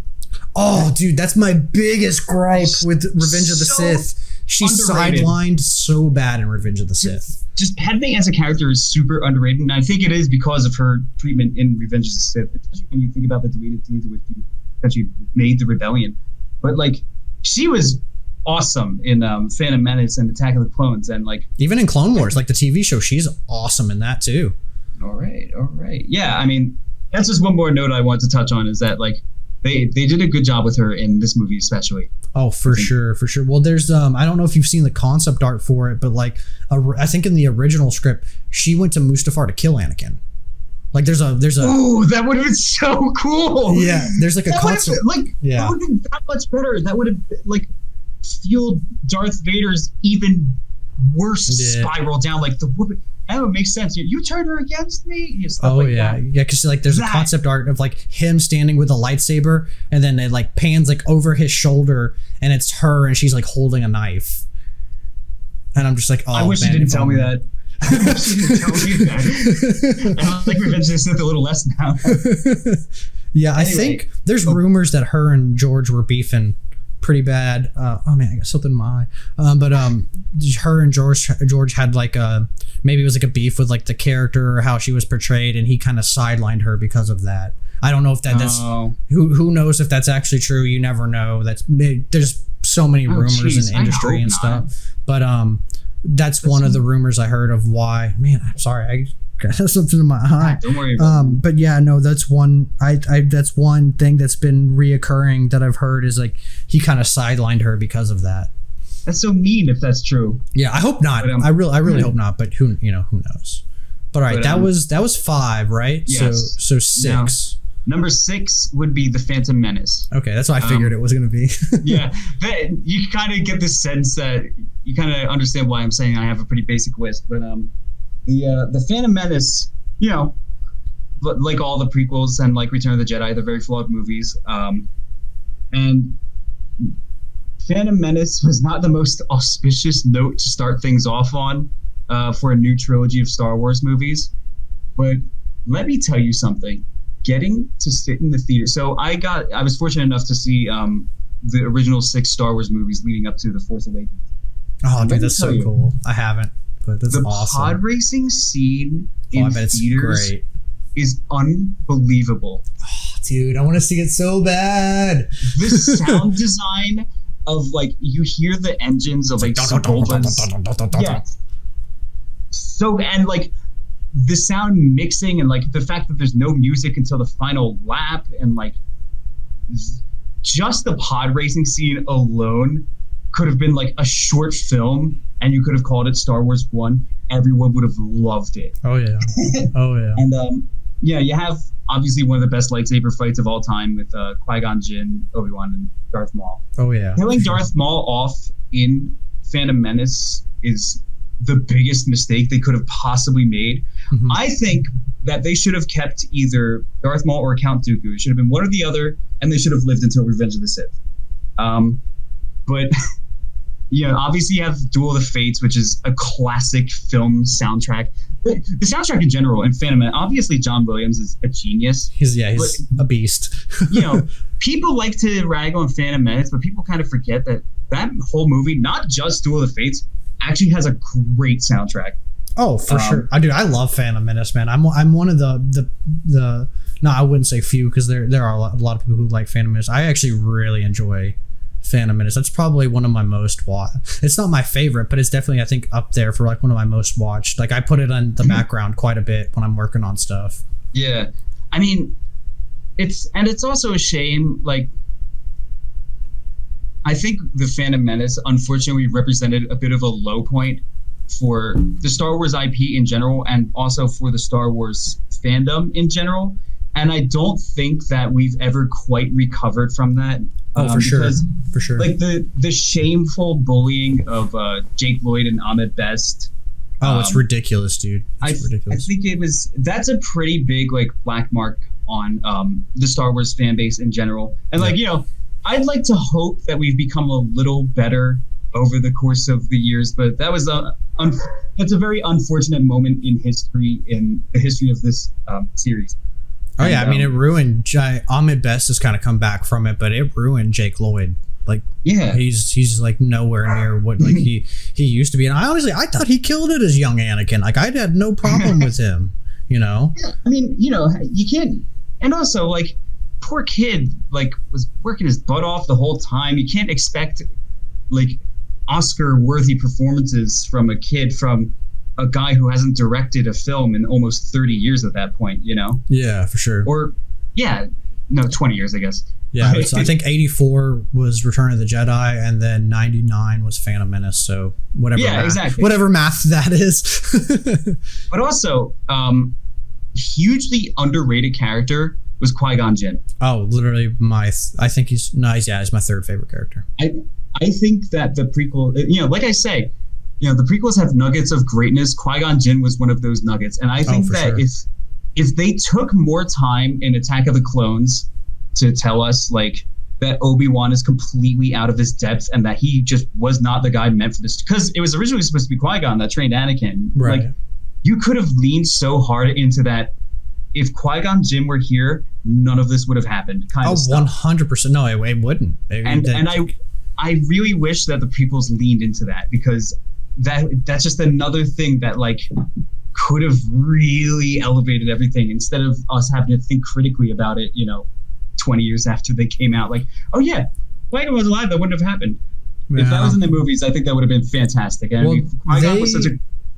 No, I'm sorry. Go ahead. Yeah, I mean, he was such a great addition to the cast. And like Krennic, you know, he didn't overstay his welcome, you know, got in, did his thing, showed this maverick Jedi who doesn't follow the rules, and then he bowed out in very painful fashion. I think Qui-Gon Jinn was like, I always call him a man before his time, because I really think, well, he might have not been the best Jedi like ever. I think he was probably one of like the purest. Like he's what a Jedi should have been. Like I think there's like a good cluster of like Jedi that like Obi-Wan is one of them. I think Obi-Wan is like what it means to be like he's not perfect by any means, but he's like the closest to like a perfect Jedi that I think we get in the movies, you know. And I think Qui-Gon Jinn kind of fell along the same lines, because he was like, he didn't get caught up in the politics, and that's why he didn't accept a seat on the council. It's because he just followed the Force. Everything, literally, Force, like he meditated like I think it's in the I don't read a whole bunch of those books, but in one of the books I heard that he's offered a seat on the council. He's like, I have to meditate on this before I can give you my answer. And through the Force, it doesn't feel right, like apparently. And he just said he denies his seat on the council because he doesn't feel the Force. He feels like the Force is telling him to not go in that direction. That's super. I do wish that we had a little bit more of that in the movie, but like, I mean, you get a sense of it in the movie. Yeah. But I mean, you know, like Qui-Gon in general, I think is just a very great character. And his memory. Oh no, sorry. Go ahead. I was saying his memory should have been touched on at least a little bit in the other prequels until, you know, Obi-Wan was like, Qui-Gon, I could commune with him in the dead. Right. That's the only mention we get of him for the entire rest of the series. They do mention him in but again, like it's not canon anymore. The Samurai Jack, I forget the artist's name that did that style. Yes. They mention him because Anakin and him are arguing, and he's like, "And you're no Qui-Gon Jinn," and then they both kind of get quiet.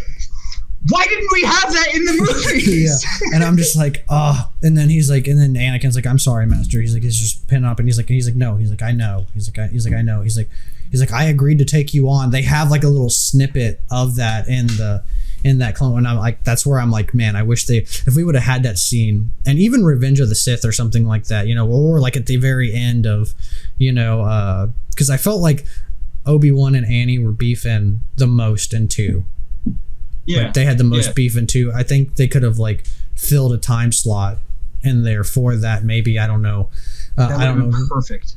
Yeah, but I think it would have been really cool to actually see them kind of struggle with that a little bit.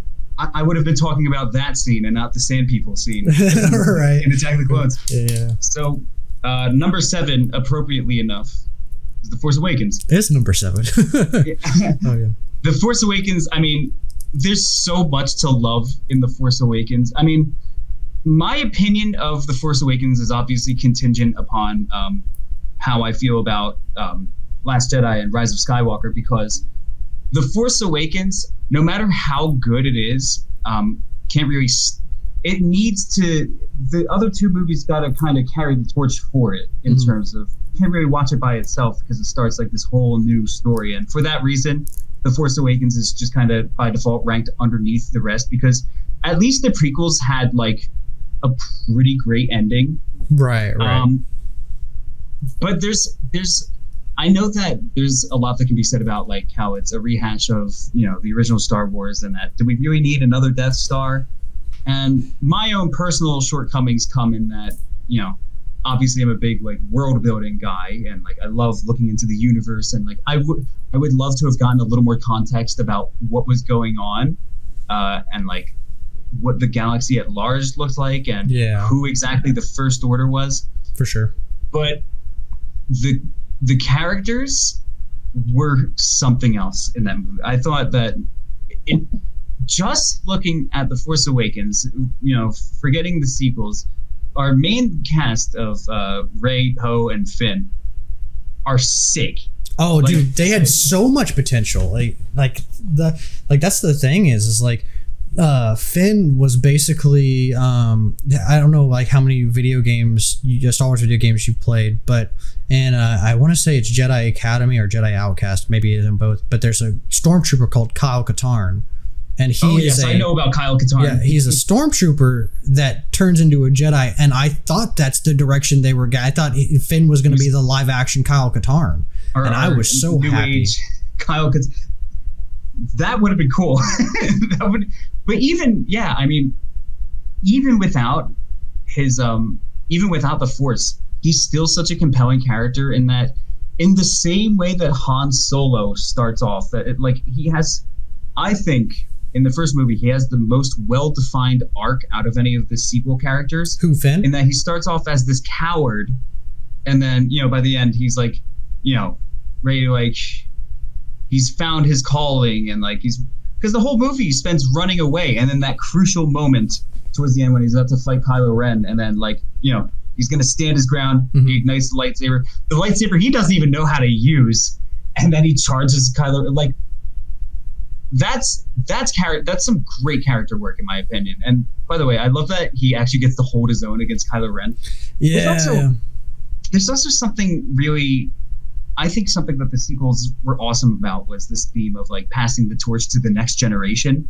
If the original trilogy was the hero's journey and a story about fathers and sons, and the prequels was a tragedy in the vein of Shakespeare, I think, the sequel trilogy was about passing the torch to the next generation. I think that was the overarching theme of that trilogy. And I loved seeing like new characters kind of take us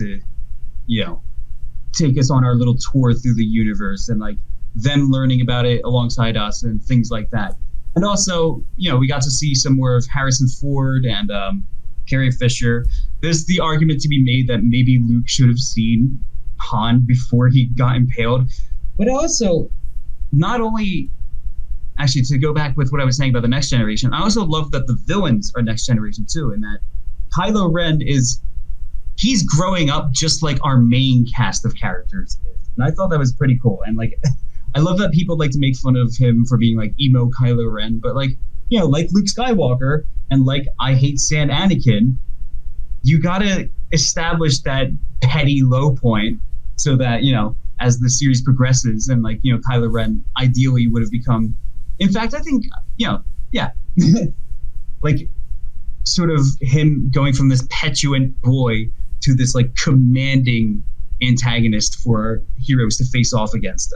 I think there was a lot of things that movie did right. And also just like the visual effects and like the way that they went back to practical and, Oh yeah. That's the biggest thing with the sequels is that you started using puppets again.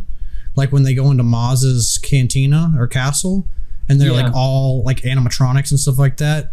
Dude, so great. I agree. It's like go ahead. It's a perfect, because animation CGI is a tool in my opinion. A lot of people like to think it's the main event, in movies like the Blue People, Avatar. It's not the main event. You're not coming there for CGI. CGI is something that should be deployed expertly, and only in times where it will be convincing. And The Force Awakens is an epitome of that rule: is deploy it when necessary. Oh yeah. I've been debating on doing it for quite some time, just because I haven't done it. One, because like I don't write a whole bunch, but that doesn't even really scare me all that much. Mostly it's just because like there's so much heat around the sequels.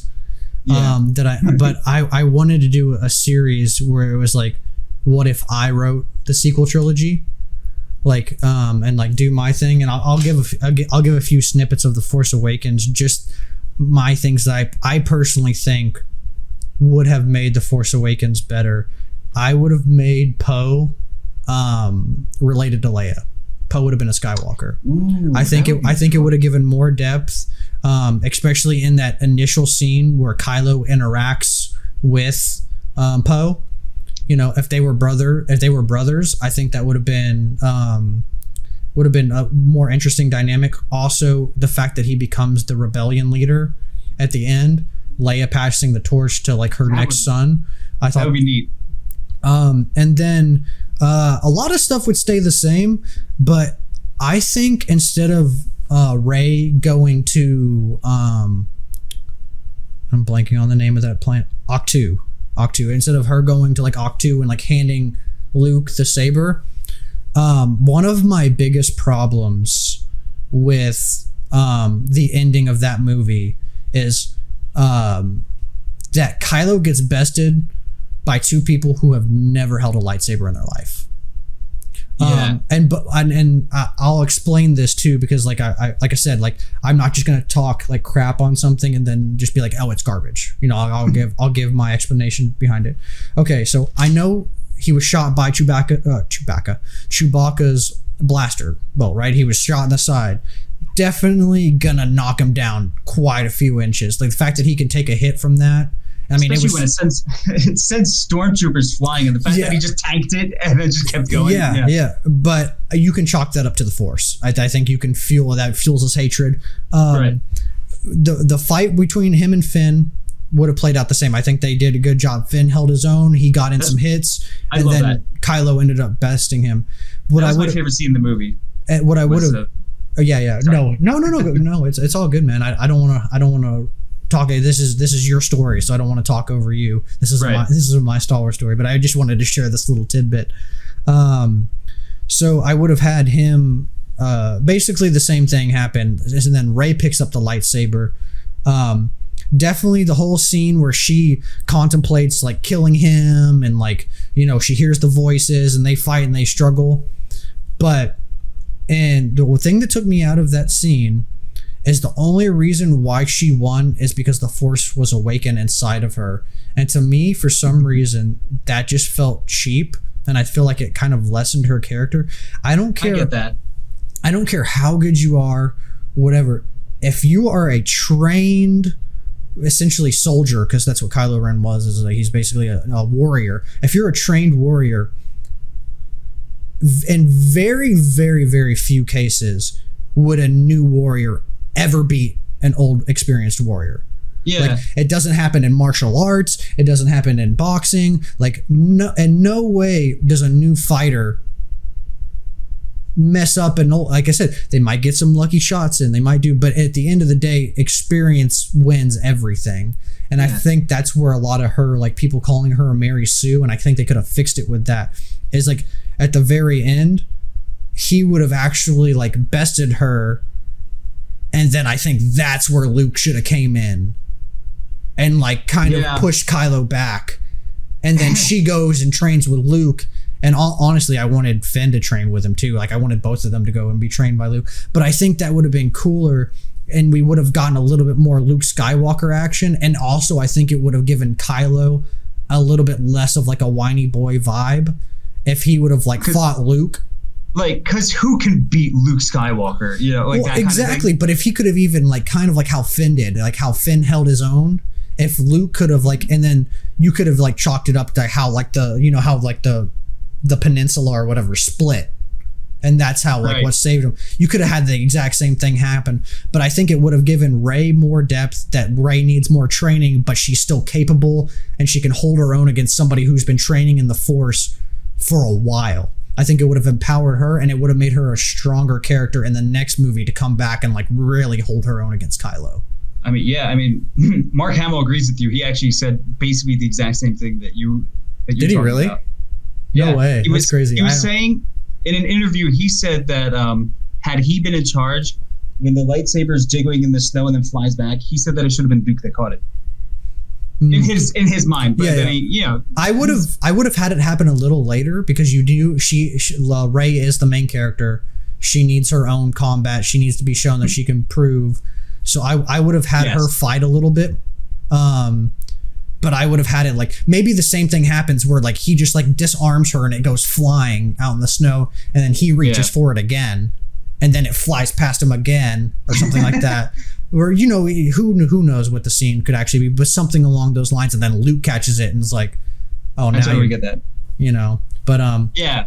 And like I said, that's just my, like, that's just how I would have written it, or maybe I wouldn't even write it. When I sit down to write it, that's just what I have in my head right now for it. But I think that would have been kind of a cool, you know, a cool story to have, you know, and it would have given, I think, Luke a little bit more. And I think you still could have had like angsty Luke, because I know a lot of people liked that he was kind of like done with the Jedi and thought the Jedi should end. I think you could still have that in him not wanting to train Rey, and maybe even Finn. I think you could have had that in the next movie too, but yeah. Speaking of the next movie, number 8 is appropriately enough again, The Last Jedi. So obviously this is when the sequels went off the rails, and a lot of people have some bad things to say about it. I disagree with one bad thing in particular about The Last Jedi. People really like to hate on the fact that Snoke died in The Last Jedi. I think Snoke dying in The Last Jedi is the best thing that happened in that movie. Right. I think because Rian Johnson liked to, you know, as the meme says, famously goes off about, you know, subverting expectations. You know, we should have gotten a lot more backstory on who Snoke was. The first Force Awakens kind of implies that he might have been close to the Solos at a point. You know, like Snoke tempted you over to his side. Mm-hmm. I don't see how an individual like him does that unless he was like maybe like their butler or something. not actually, but you know what I mean. Like somebody, maybe like an ancient Jedi Luke found and like Snoke got into Kylo Ren's head. Snoke dying in The Last Jedi is amazing, I think, because having Kylo Ren as the final boss of the sequel trilogy is so much more interesting than an Emperor clone, because we all went into The Last Jedi like, oh yeah, well, Kylo Ren's gonna redeem himself and stuff like that. But then like having him completely just fail his redemption arc and be seduced by the power he now wields, and then have a character that we've grown to really know, and like we know just how much conflict is in him, and we know he's a superhuman enemy to go up against for the final movie. I think that was a stroke of genius, in my opinion. I know a lot of people disagree with me on that, but I wanted to make a case for Snoke dying. Oh yeah, well I liked the fact that he was just like, Kylo Ren was just like, F it all. He's like, the Sith, the Jedi, he's like, let it all burn. It's in the past. Let's create something new. And I liked that as much as like I didn't personally enjoy The Last Jedi just because like my favorite character is Luke, and I see where they went with him. To me personally, that wasn't like my version. I kind of fit within that Mark Hamill, you know, kind of. A lot of people are, I don't feel like I'm a toxic fan, but a lot of the toxic fandom are like, you ruined Luke Skywalker. No, I see the arc and it's a valid arc that he just personally, for me, that wasn't how I envisioned Luke, so that's why it's lower on my ranking. Yeah. But I did really like also too, which is in the next movie, skipping a little bit forward, is the Force Dyad. I think it adds to that throne room scene so much more. It gives so much more context to it, and I really liked that Kylo's like, just let's burn it all. Like they don't know obviously that they're a Force Dyad, but like the power that I think they could have achieved and creating something new when they eventually did find out that they were a Force Dyad, if she would have like joined him or whatever they would have done, you know, something else, I think would have been crazy. Force Dyad, as in, what do you mean by that? Is that when? Because I always thought that the Force Dyad referred to the fact that they could like communicate with each other, like using the Force telepathically. Yeah, so the Force Dyad is basically two who are one. So it's like two people who like, it's so basically like the entity of the Force. It's like they share the same like level, like they are like basically two people who are one, like they're joined with the Force, like it's like a Force marriage almost. So that's why they can like pass stuff to each other and like see where they are, because they are like basically the same person. That's why Rey, like when you if you look at Rey throughout the movies, like everybody says she's a Mary Sue because like she doesn't train a whole bunch, and while I don't necessarily disagree with that, I also say that like through the Force Dyad, like there are no secrets, like everything the other person knows, you know. So that's how they explained her beating like Kylo and stuff like that, is basically because she was like Neo from the Matrix. She downloaded all of his like fighting styles and all of that stuff. She knew all that even though she didn't know it, you know, because they were a dyad. Now, I personally think that's kind of weak storytelling, just being like, oh, it's the Force Dyad, so she knows everything that he knows. But I did think... Like, whereas before, like, it was Luke's love for his father that conquered the Empire. Instead, in this, it's just she wins because she downloads Kylo Ren's memories. And I'm sure there's people, because, like, I'm not the most knowledgeable on the sequels. They're probably, like, my least watched out of everything. So I'm sure if we brought somebody in here who loves them, like we love, like, the originals and the prequels, they could counter-argument a lot of this stuff. Have you found any yet? Well, yeah, no, I have found a lot of people who actually like really enjoy them, and then some people who don't. I honestly love talking to everybody. I like seeing both sides.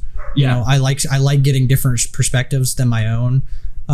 So like anybody who usually loves the prequels, I love listening to them talk, because they also see things that I don't see. So there's things about the sequels that I can't name off the top of my head right now, just because I can't name them, but I've heard stuff that I'm just like, wow, I never really thought about like that scene that way. Like that's very like that's an interesting way, and it kind of gives more context to it. While I still don't really care for the sequels as much, it's still nice to see different perspectives and see how different people view it, you know. I mean, that's what Star Wars is so universal in that, it harkens back to what I loved about how much respect the original Star Wars commands, is that like it's so influential to so many people in so many different ways. Like for me, obviously it sparked a love for science fiction, but like in other people it might have sparked a love for visual effect, and like they went to college to, you know what I mean? So like there's, for sure, that's part of the magic about Star Wars, is that there are so many different perspectives and opinions on it. Well, that's the whole reason for this. That's why I call it Star Wars Perspectives. It's just because it gets everybody's different perspective on, on Star Wars. Because like I said, like, well, I didn't necessarily I always say this, I always say prequels. The sequels didn't speak to me personally.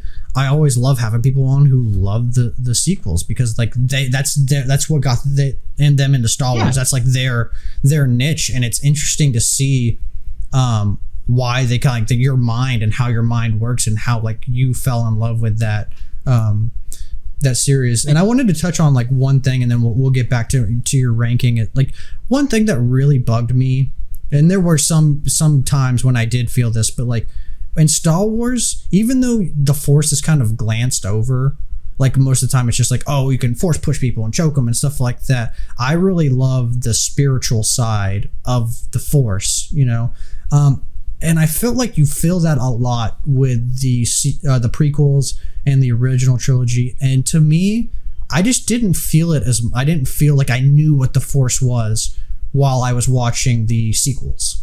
Like, I don't know what it is. It's like this just weird feeling you get, like when you turn on like Return of the Jedi or New Hope, or even Empire, any of the other ones. You just like you can feel the Force almost like in like a weird way, like like oddly like what it is. And I didn't get that same experience viewing the sequels. There were snippets I did, but for the overarching, I feel like I didn't get it as much. I think I see what you're saying, and I think that's something that the sequels could have leaned into a lot, is like sort of the evolving, like our evolving knowledge of the Force, in that the Force Awakens could be Rey sort of taking the first steps into a larger world. Oh yeah. And then hey, that actually wasn't half bad, man. That was a good impression. That's pretty good. And then The Last Jedi, instead of the Force dyad situation, maybe it's like Rey and Kylo Ren actually are the first people to discover, hey, we can communicate with one another using the Force, and like Luke can project himself across the galaxy using the Force. And then the final movie, of course, like, hey, the Force can be used to bring people back to life. And like what I'm trying to say is like the sequels could have done almost like our characters discovering more about the Force and learning more about the Force in an age where there's no Jedi Order to study it. Right. You know what I mean? There's no there's no, I mean, I guess there are like the sacred text or whatever that Luke found, but but still, like, even those are just like books. There's nobody around. Like, you got to think like the Jedi Order had been extinct. I mean, I guess Luke created a new one, but even his knowledge on the Jedi and stuff like that was very limited, because I mean, he trained with Yoda for I don't know how long, but like the Jedi had been extinct for like 60 years, I think. No, but by the time, 50. By the time, because like the Empire lasted for like 30, I want to say like 30 years. 20, yeah, and then it was 20 years after Revenge. And then 15 years after Return of the Jedi, or not? Yeah, Return of the Jedi. Because I thought it was 30 after Return of the Jedi. I don't know. It doesn't matter. No. Yeah, I don't know, but yeah, it's 15 to 30 years past Return of the Jedi. Yeah. So that's a long time for basically, not a race, because they're not a race, but like a cult essentially, to be like extinct, and they were like a well-known thing in the universe, So yeah, exactly. I mean, I also think that would have had some pretty neat storytelling. So because the sequels are often trashed for not really being planned out, which why wouldn't you do that? But one of the connecting threads that they could have had was actually it would have been great to tie it back to the prequels in that Anakin's journey in Revenge of the Sith was finding a way to reverse death. And ultimately Rey kind of finds out, Rey and Ben Solo both find out how to do that in Return of Skywalker. I think it would have been really neat to have her kind of like be the first person to finally, like, you could make that a plot point, and like force healing is like this long sought after, long studied ability that like nobody's been able to find the trick to it. And this trilogy could partly be Rey being the first to actually like do it. I would love for there to have been a scene at the end of The Last Jedi. You know, Finn's about to do his suicide charge. He does it and he's mortally wounded. Wouldn't it be great to have a scene of Rey like trying to force heal him and bring him back, but he ultimately dies anyway? So that way, you know, first of all, you have Finn's sacrifice mean something, but you also have like a moment of failure for Rey that would stop people from calling her a Mary Sue all the time and like complaining about like, oh, she never loses. You have that moment of failure for Rey, and then like a big part of the plot for the next movie could be like her finding out like, I'm never going to fail again. Find out, you know, if only I find the secret to heal people. So, but like in a way that like she succeeds where Anakin failed, in that Anakin went about in this awful, horrible, monstrous way, where Rey finds like the good, like effective way to find. Dude, that's so cool. I didn't even think about that. That would have been, I mean, just think about like the trauma that she would have to go through to see like basically somebody she's been through. It'd be like Luke losing like Han or Leia like in like the second movie, you know, essentially, because that's what Finn is to her. That'd be I never even thought about that. That would be crazy. And she would just but like I think they could have even leaned into like the Force dyad too, like the reason why she's able to heal the Force heal people and stuff like that is because of like the dyad. The dyad is something that like it happens maybe once in like a millennia. You know, like it happens like every, like whatever, like you could say like every 100 years or something like that, or 1,000 years. Like it's not something like the Avatar. That, like, like the Force Avatar. Well, exactly. So like one, it doesn't make it too, because like honestly, like as of right now, as far as like power bases go, the dyad is the strongest thing in Star Wars. I would imagine, right? I mean, what would be stronger than the dyad? Two people who are connected through the Force, or it's two people who are definitely like are pretty much one. They can transport objects. They can see where they are in the future and stuff like that. They share basically the same fighting styles, all the genetic code and stuff like that. Like, what would be more powerful than that? Yeah, I guess so. Like all the, you know, it's basically you're learning double the knowledge in half the time. Yeah, and I think they could have like leaned into that too, is like through the Force dyad she learns how to like heal and like be like, it's like all these different things, and it could have played into like all the stuff that you were just saying, which would have been like ridiculously cool. Yeah, like the sequels could have been a really cool exploration of the Force itself. Oh yeah. Which brings us to the final one. They Fly Now, the motion picture, Rise of Skywalker. I don't really have much to say about Rise of Skywalker. You know, I think personally that bringing Palpatine back was a huge mistake, because like I said earlier, killing off Snoke to bring Kylo Ren as the main villain, I thought was a fantastic move. Mm-hmm. And I think Kylo Ren being the villain of Rise of Skywalker would have made that movie a lot better. Although I do want to, so obviously, rightly so, Rise of Skywalker is very heavily criticized within the community. Although, I did want to say one positive thing. That being, there's a fight scene I've only seen the movie once, so I'm a little fuzzy, but there's a fight scene towards the middle of the movie in which Kylo Ren and Rey duke it out, but like they're fighting on the Death Star from two ruins? separate locations. Oh, no, you're talking about, yeah. You're talking about when they're on Kijimi or something like that. I think it's Kijimi. Yeah. That scene should have been much longer, and it should have been the finale of them fighting from two separate locations, because that was dope. And that's exactly what I was thinking, is like this evolution of like our knowledge of the Force, you know? Mm-hmm. That would have been awesome. And that scene was awesome. For sure. Of them two just like fighting, and I thought that was great. Yeah, and you know, I mean, the ship designs were cool. Yeah, no, I mean, I liked the concept of like Exegol and stuff like that, and like the Star Destroyers with like the lightning coming down, and they all had like Death Star ion cannons. Like, I thought that was different than them just building a Death Star, you know? Yeah, I mean, I think there's... I mean, I don't think I love the fact that they all have Death Star cannons, but it makes sense because why wouldn't an empire like that try to miniaturize and distribute that technology? It makes sense in the world. For sure. But also, like, you know, I will say that Rise of Skywalker is like, you know, say what you will about the writing, say what you will about the pacing, but like the rest of the sequel trilogy, gorgeous and fantastically directed. And the acting in all three of these movies is the best in any Star Wars movie. Like, we finally got directors who actually knew how to direct actors, which was a first in the entire series. Yeah, it's George Lucas just being like faster, more intense. Yeah, it is it's a shame that, you know, things turned out the way they did with these sequels because they had everything they needed to make a great trilogy of movies. It's just, you know, the disorganization behind the scenes was a very unfortunate factor, especially in the, you know, because they didn't really. There was a pretty bad reaction to The Last Jedi, and then instead of kind of being like, no, guys, trust us, we know what we're doing, they kind of rewound a lot of stuff, and you know, like, not making Kylo Ren. I'm still salty about Kylo Ren not being the main villain. The second I heard the Emperor laughing in that Rise of Skywalker trailer, I was like, oh. Come on. I wasn't super shocked about that, but just because they bring him back in the books, like in the EU. I mean, obviously it's not canon, but they bring him back. But like, he was a clone, right? And in the books he was also a clone.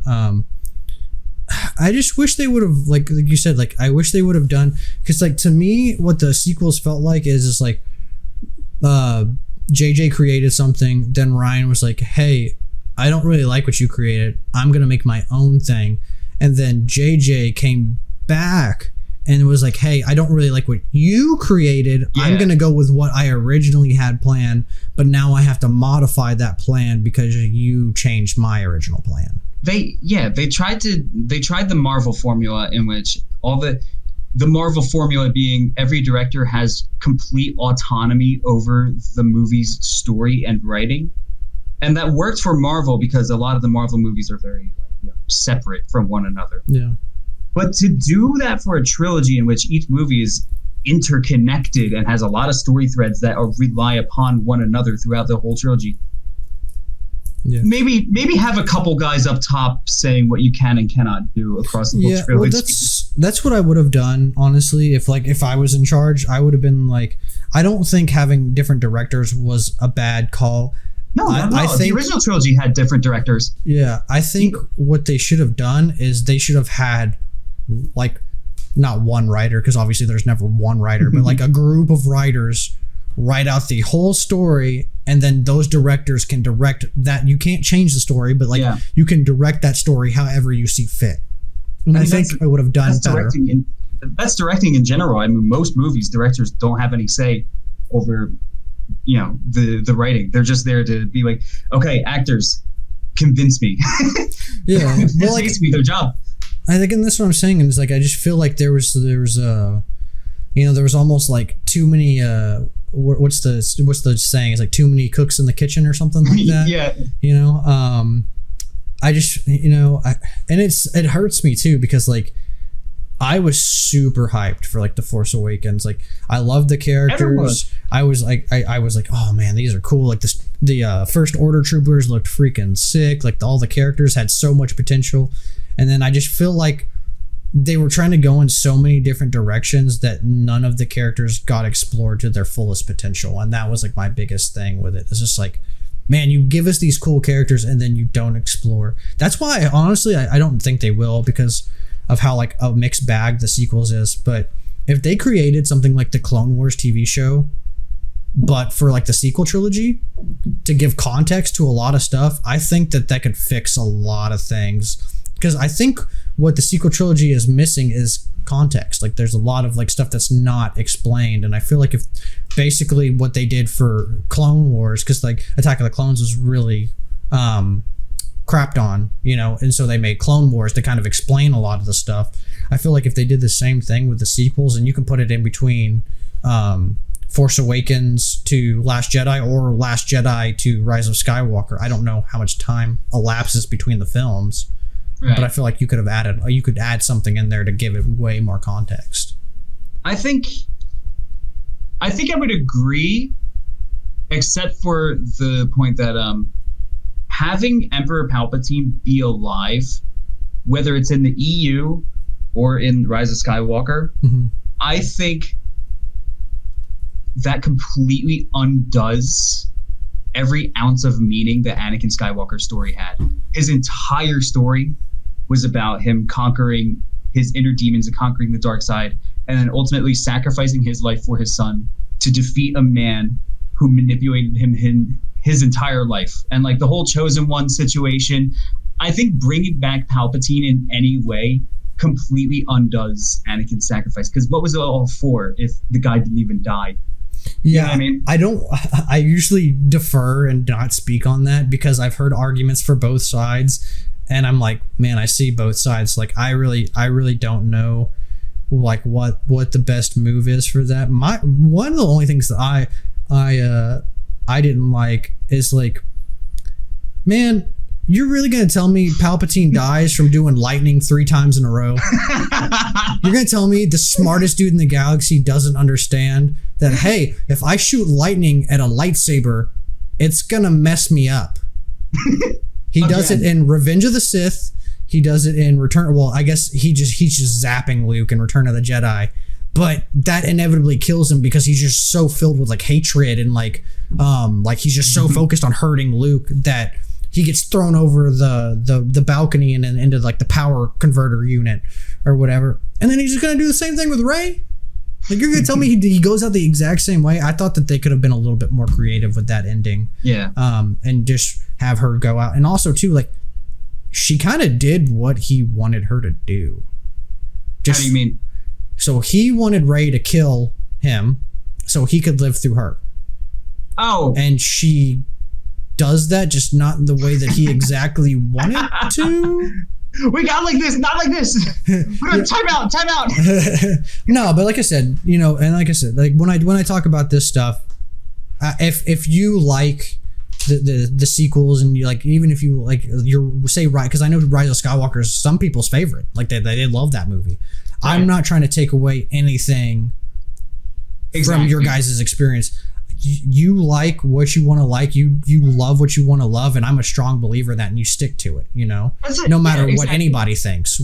So like, whether I don't like it, whether you don't like it, whether the Joe Schmo down the street doesn't like it, or whether somebody loves it, do it because you like it, you know, and that's what I'm a big believer in. So I want to also preface all this stuff that I'm saying with is, man, like what you want to like, and don't be afraid to share it with people. I agree. It's like, you know, think about how, like, when we were coming up, to think about how much people hated the prequels, even in the news. But like, it was so bad. Without Attack of the Clones and without, you know, Revenge of the Sith, for you know, maybe you wouldn't be pursuing a career in game design right now, and I wouldn't be pursuing a career in writing. And it's the same thing. These new sequel movies, a lot of people don't like them, myself included. You know, but like, for some kid who's watching those movies who doesn't really understand, like, you know, the nuances of storytelling, just like we didn't understand back in the day when we loved, you know, Attack of the Clones, that kid maybe one day grows up to become, you know, the next George Lucas. Yeah, you know for sure. Yeah, 100%. There's absolutely, like, I think there's value in talking about the flaws of the sequels, but I would hate for the message to be that you are not allowed to like them, because if we were discouraged from liking the prequel movies, as many people were wont to do, we wouldn't be doing what we're doing right now. 100%. Yep. Well, I mean, and I didn't for like the longest time, man. Like, that's what I'm saying. Like, I kind of Star Wars is just for myself, and like I saw a lot of the heat that a lot of people were getting, and I was just like, man, I don't want any of that, you know. And I would hate to do that to somebody else, you know, like, especially for like loving the sequels, like, you know, like that's what I'm saying. It's just like, and that prefaces what I was saying earlier. It's just like, man, like, that's one thing that I think the sequels did an amazing job of, is they kind of ushered in this new era of fans. Yeah. You know, and I think that's like love them, hate them, you know, feeling so about them. Like it ushered in a new era of Star Wars fans, which is all inevitably cooler because now there's more of us. Our Star Wars army is growing. You know, 501st. Yeah. Watch those wrist rockets. But no, man, that was probably what are we right now? We're about, we're 2 hours and 10 minutes. You're going to be the longest podcast that I've had so far. It should be a two-parter or something. Yeah, so that people don't fall asleep. No, I think, dude, honestly, that's what I was about to say is like, I think that was probably the best in-depth movie ranking that I've had on the show so far. Thank you. Anybody who comes on in the future, that's what I want. That's what Tyler I want. Pearson's the act to beat. Yeah, that's the not even the act to beat, just the man to follow. Just I like that. Because like a lot of people, when I ask about this, and we'll move on because like the next section's very, very short compared to this, is that I like the in-depthness. Then some people are just like, I like Return of the Jedi. And I'm just like, okay.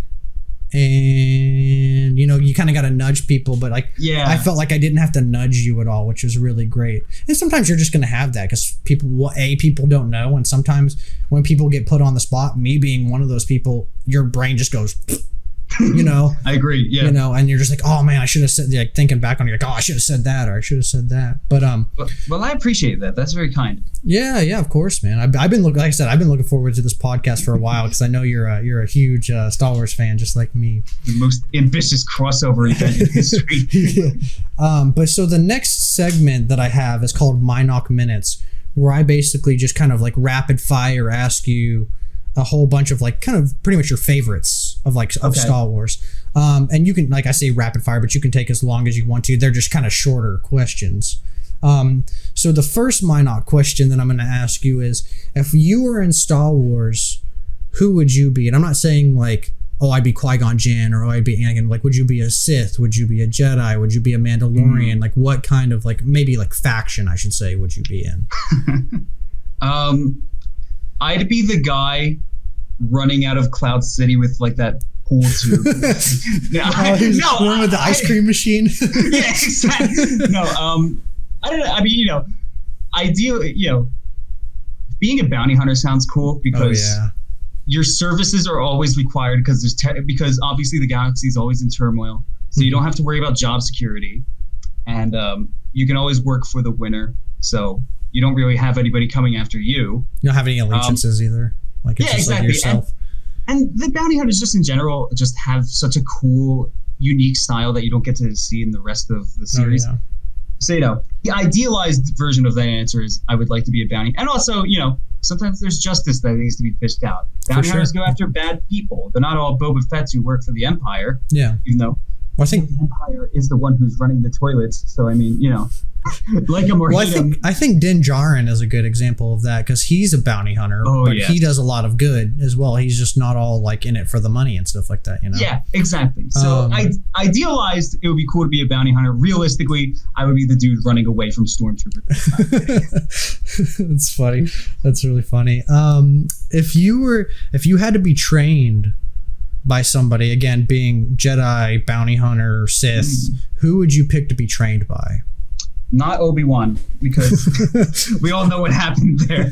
Honestly, Qui-Gon, I mean, you know, as we were talking about before, like, if I'm going to be inducted into this Jedi cult, I at least want to be doing so under the guise of somebody who, like, is somewhat of a free thinker and who, like, goes with what his heart is telling him rather than, like, the machinations of, you know, how are we going to counter the dark side and how are we going to, you know, influence politicians? Well, that's not what the Jedi does, but you know, in later installments in the series, that for sure. But, you know, Qui-Gon seemed like his goal was just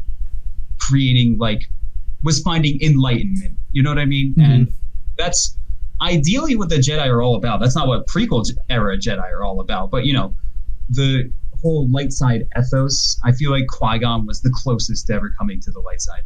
Definitely. I completely agree with you. So if you had to design your own lightsaber, what color/colors would it be if you pick more than one, and what kind of style saber would you have?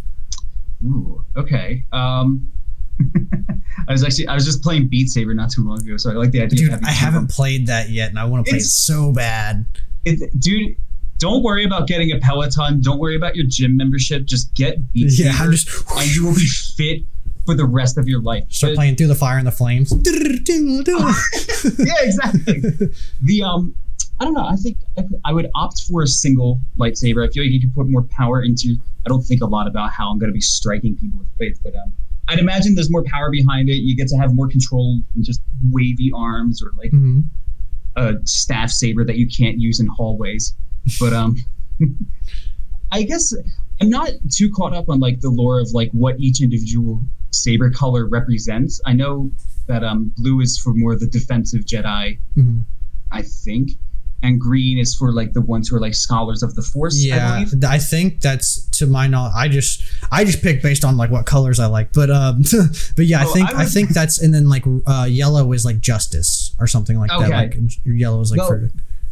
Ignoring all lore, I would go the Samuel L. Jackson route and ask for a purple my lightsaber. Dude, that's what's up. That's mine. I don't know. It's kind of blocked by a lava lamp, but I have Oh, I kind of see it. I make Lego lightsabers. Oh, you designed that? Yeah, so like I 3D modeled it and then I 3D printed it.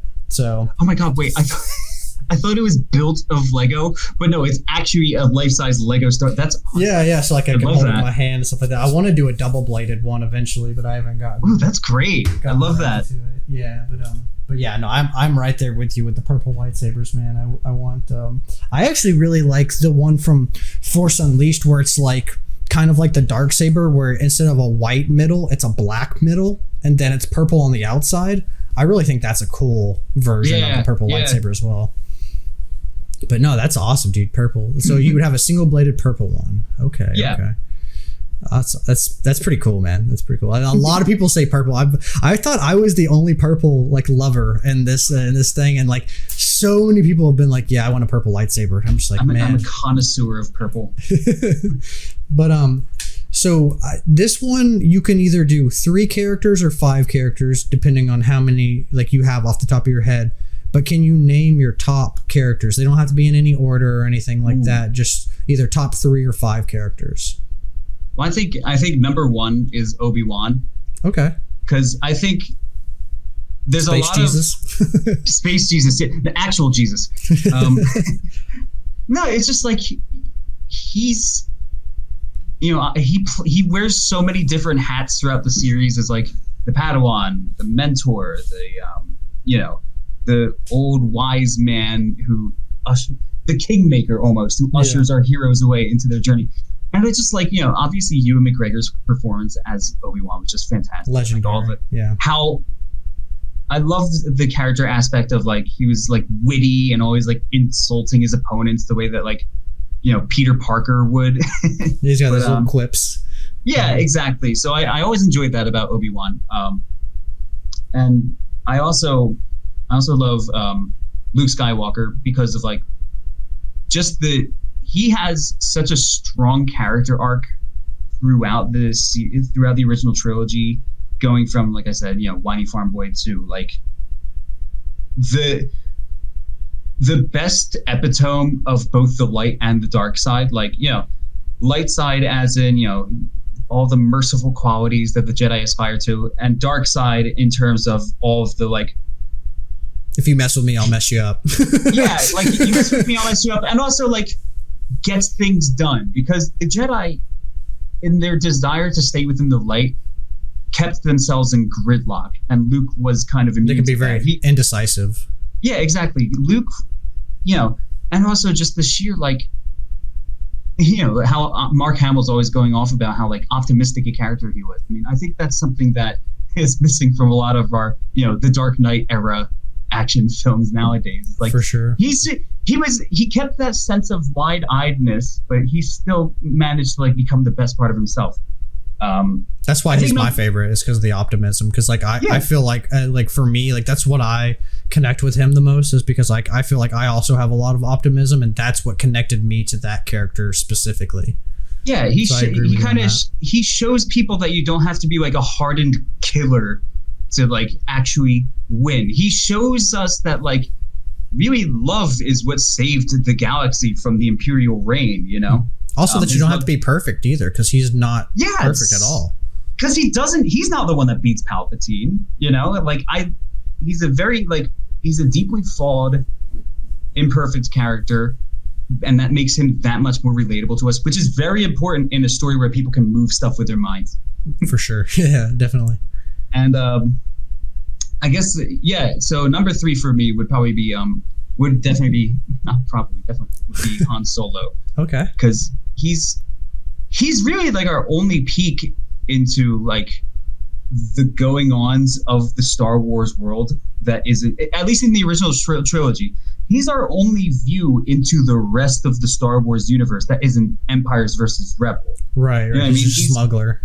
Yeah, like he's our eyes into like just what day-to-day life is like there. The nitty-gritty. The nitty-gritty. And also just the fact that he's such a charismatic, fun character, and like everybody likes the bad boy archetype, and just his development up until his death scene in The Empire Strikes Back.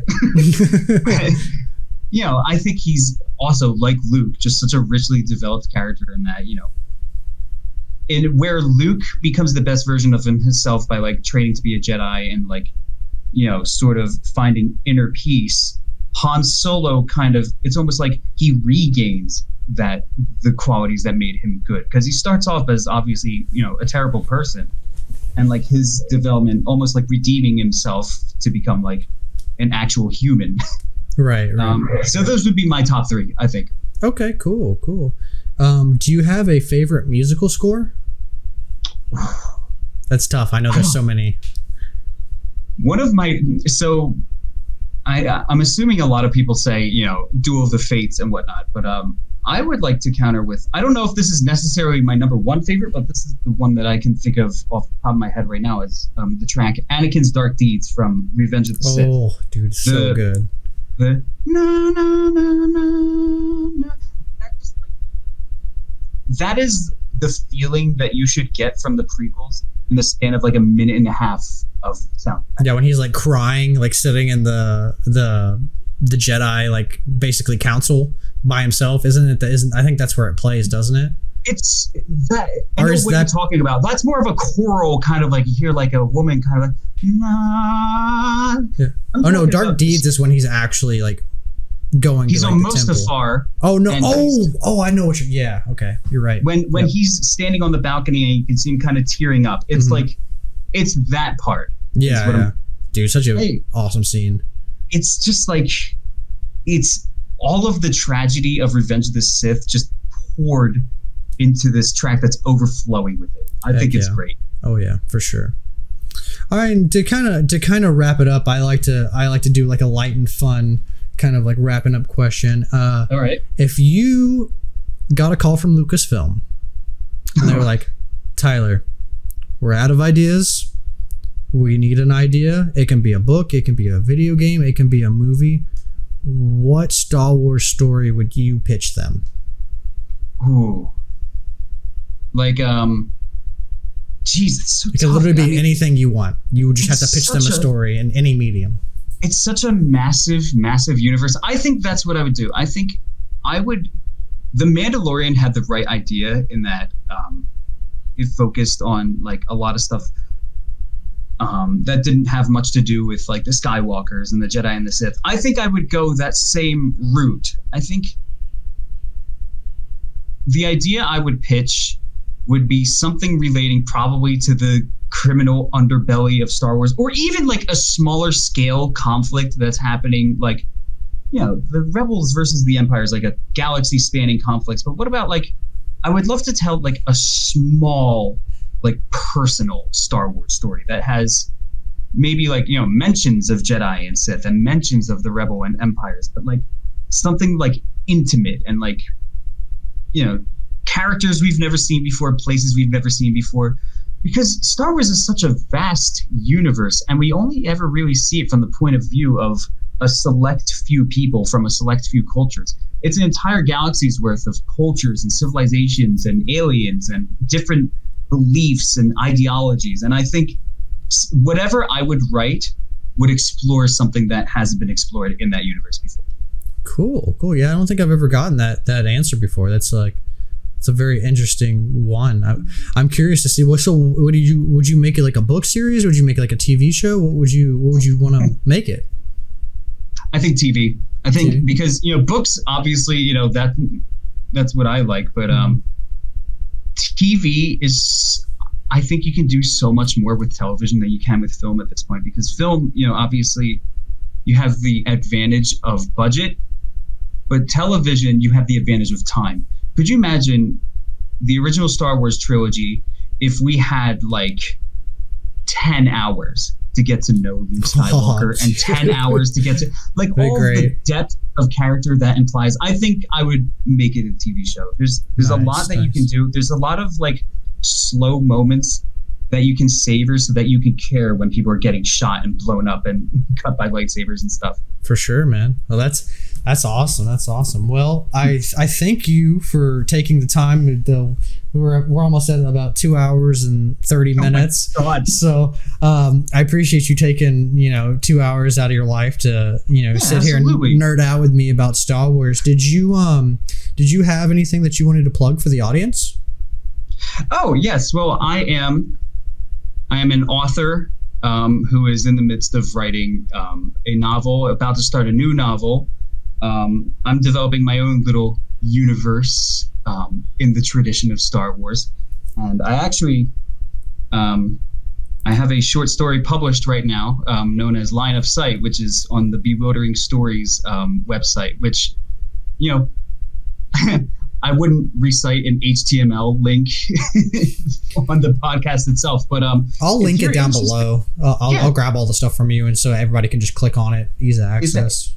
If anybody is interested in checking out a sample of the things that Star Wars has inspired me to do, Line of Sight is a good start. And if you like what you see, you can follow me on my social medias, Instagram, and all of that. And what's your social media tags? I literally actually kind of forget. I think so hold on. Let me look at my Instagram right now. Yeah, take all the time. It is. It probably tells you how much I'm actually on social media. But my Instagram is D Tyler Pearson. So the D_Tyler_Pearson. That's where I do most of my promoting. If you ever want to see what else I put up, that's where it will be. I have a lot of projects that are done that I'm currently trying to get publishers for and to publish it to literary magazines. So I don't have much inventory out there yet, but it's coming. Heck yeah, it's coming. Like I said, I'll link all that stuff down below too, so they can just literally go and click on it and check out your stuff. But yeah, man, thank you so much for thank you coming on. If you guys have made it this far in the video, thank you guys for watching, and as always, may the Force be with you.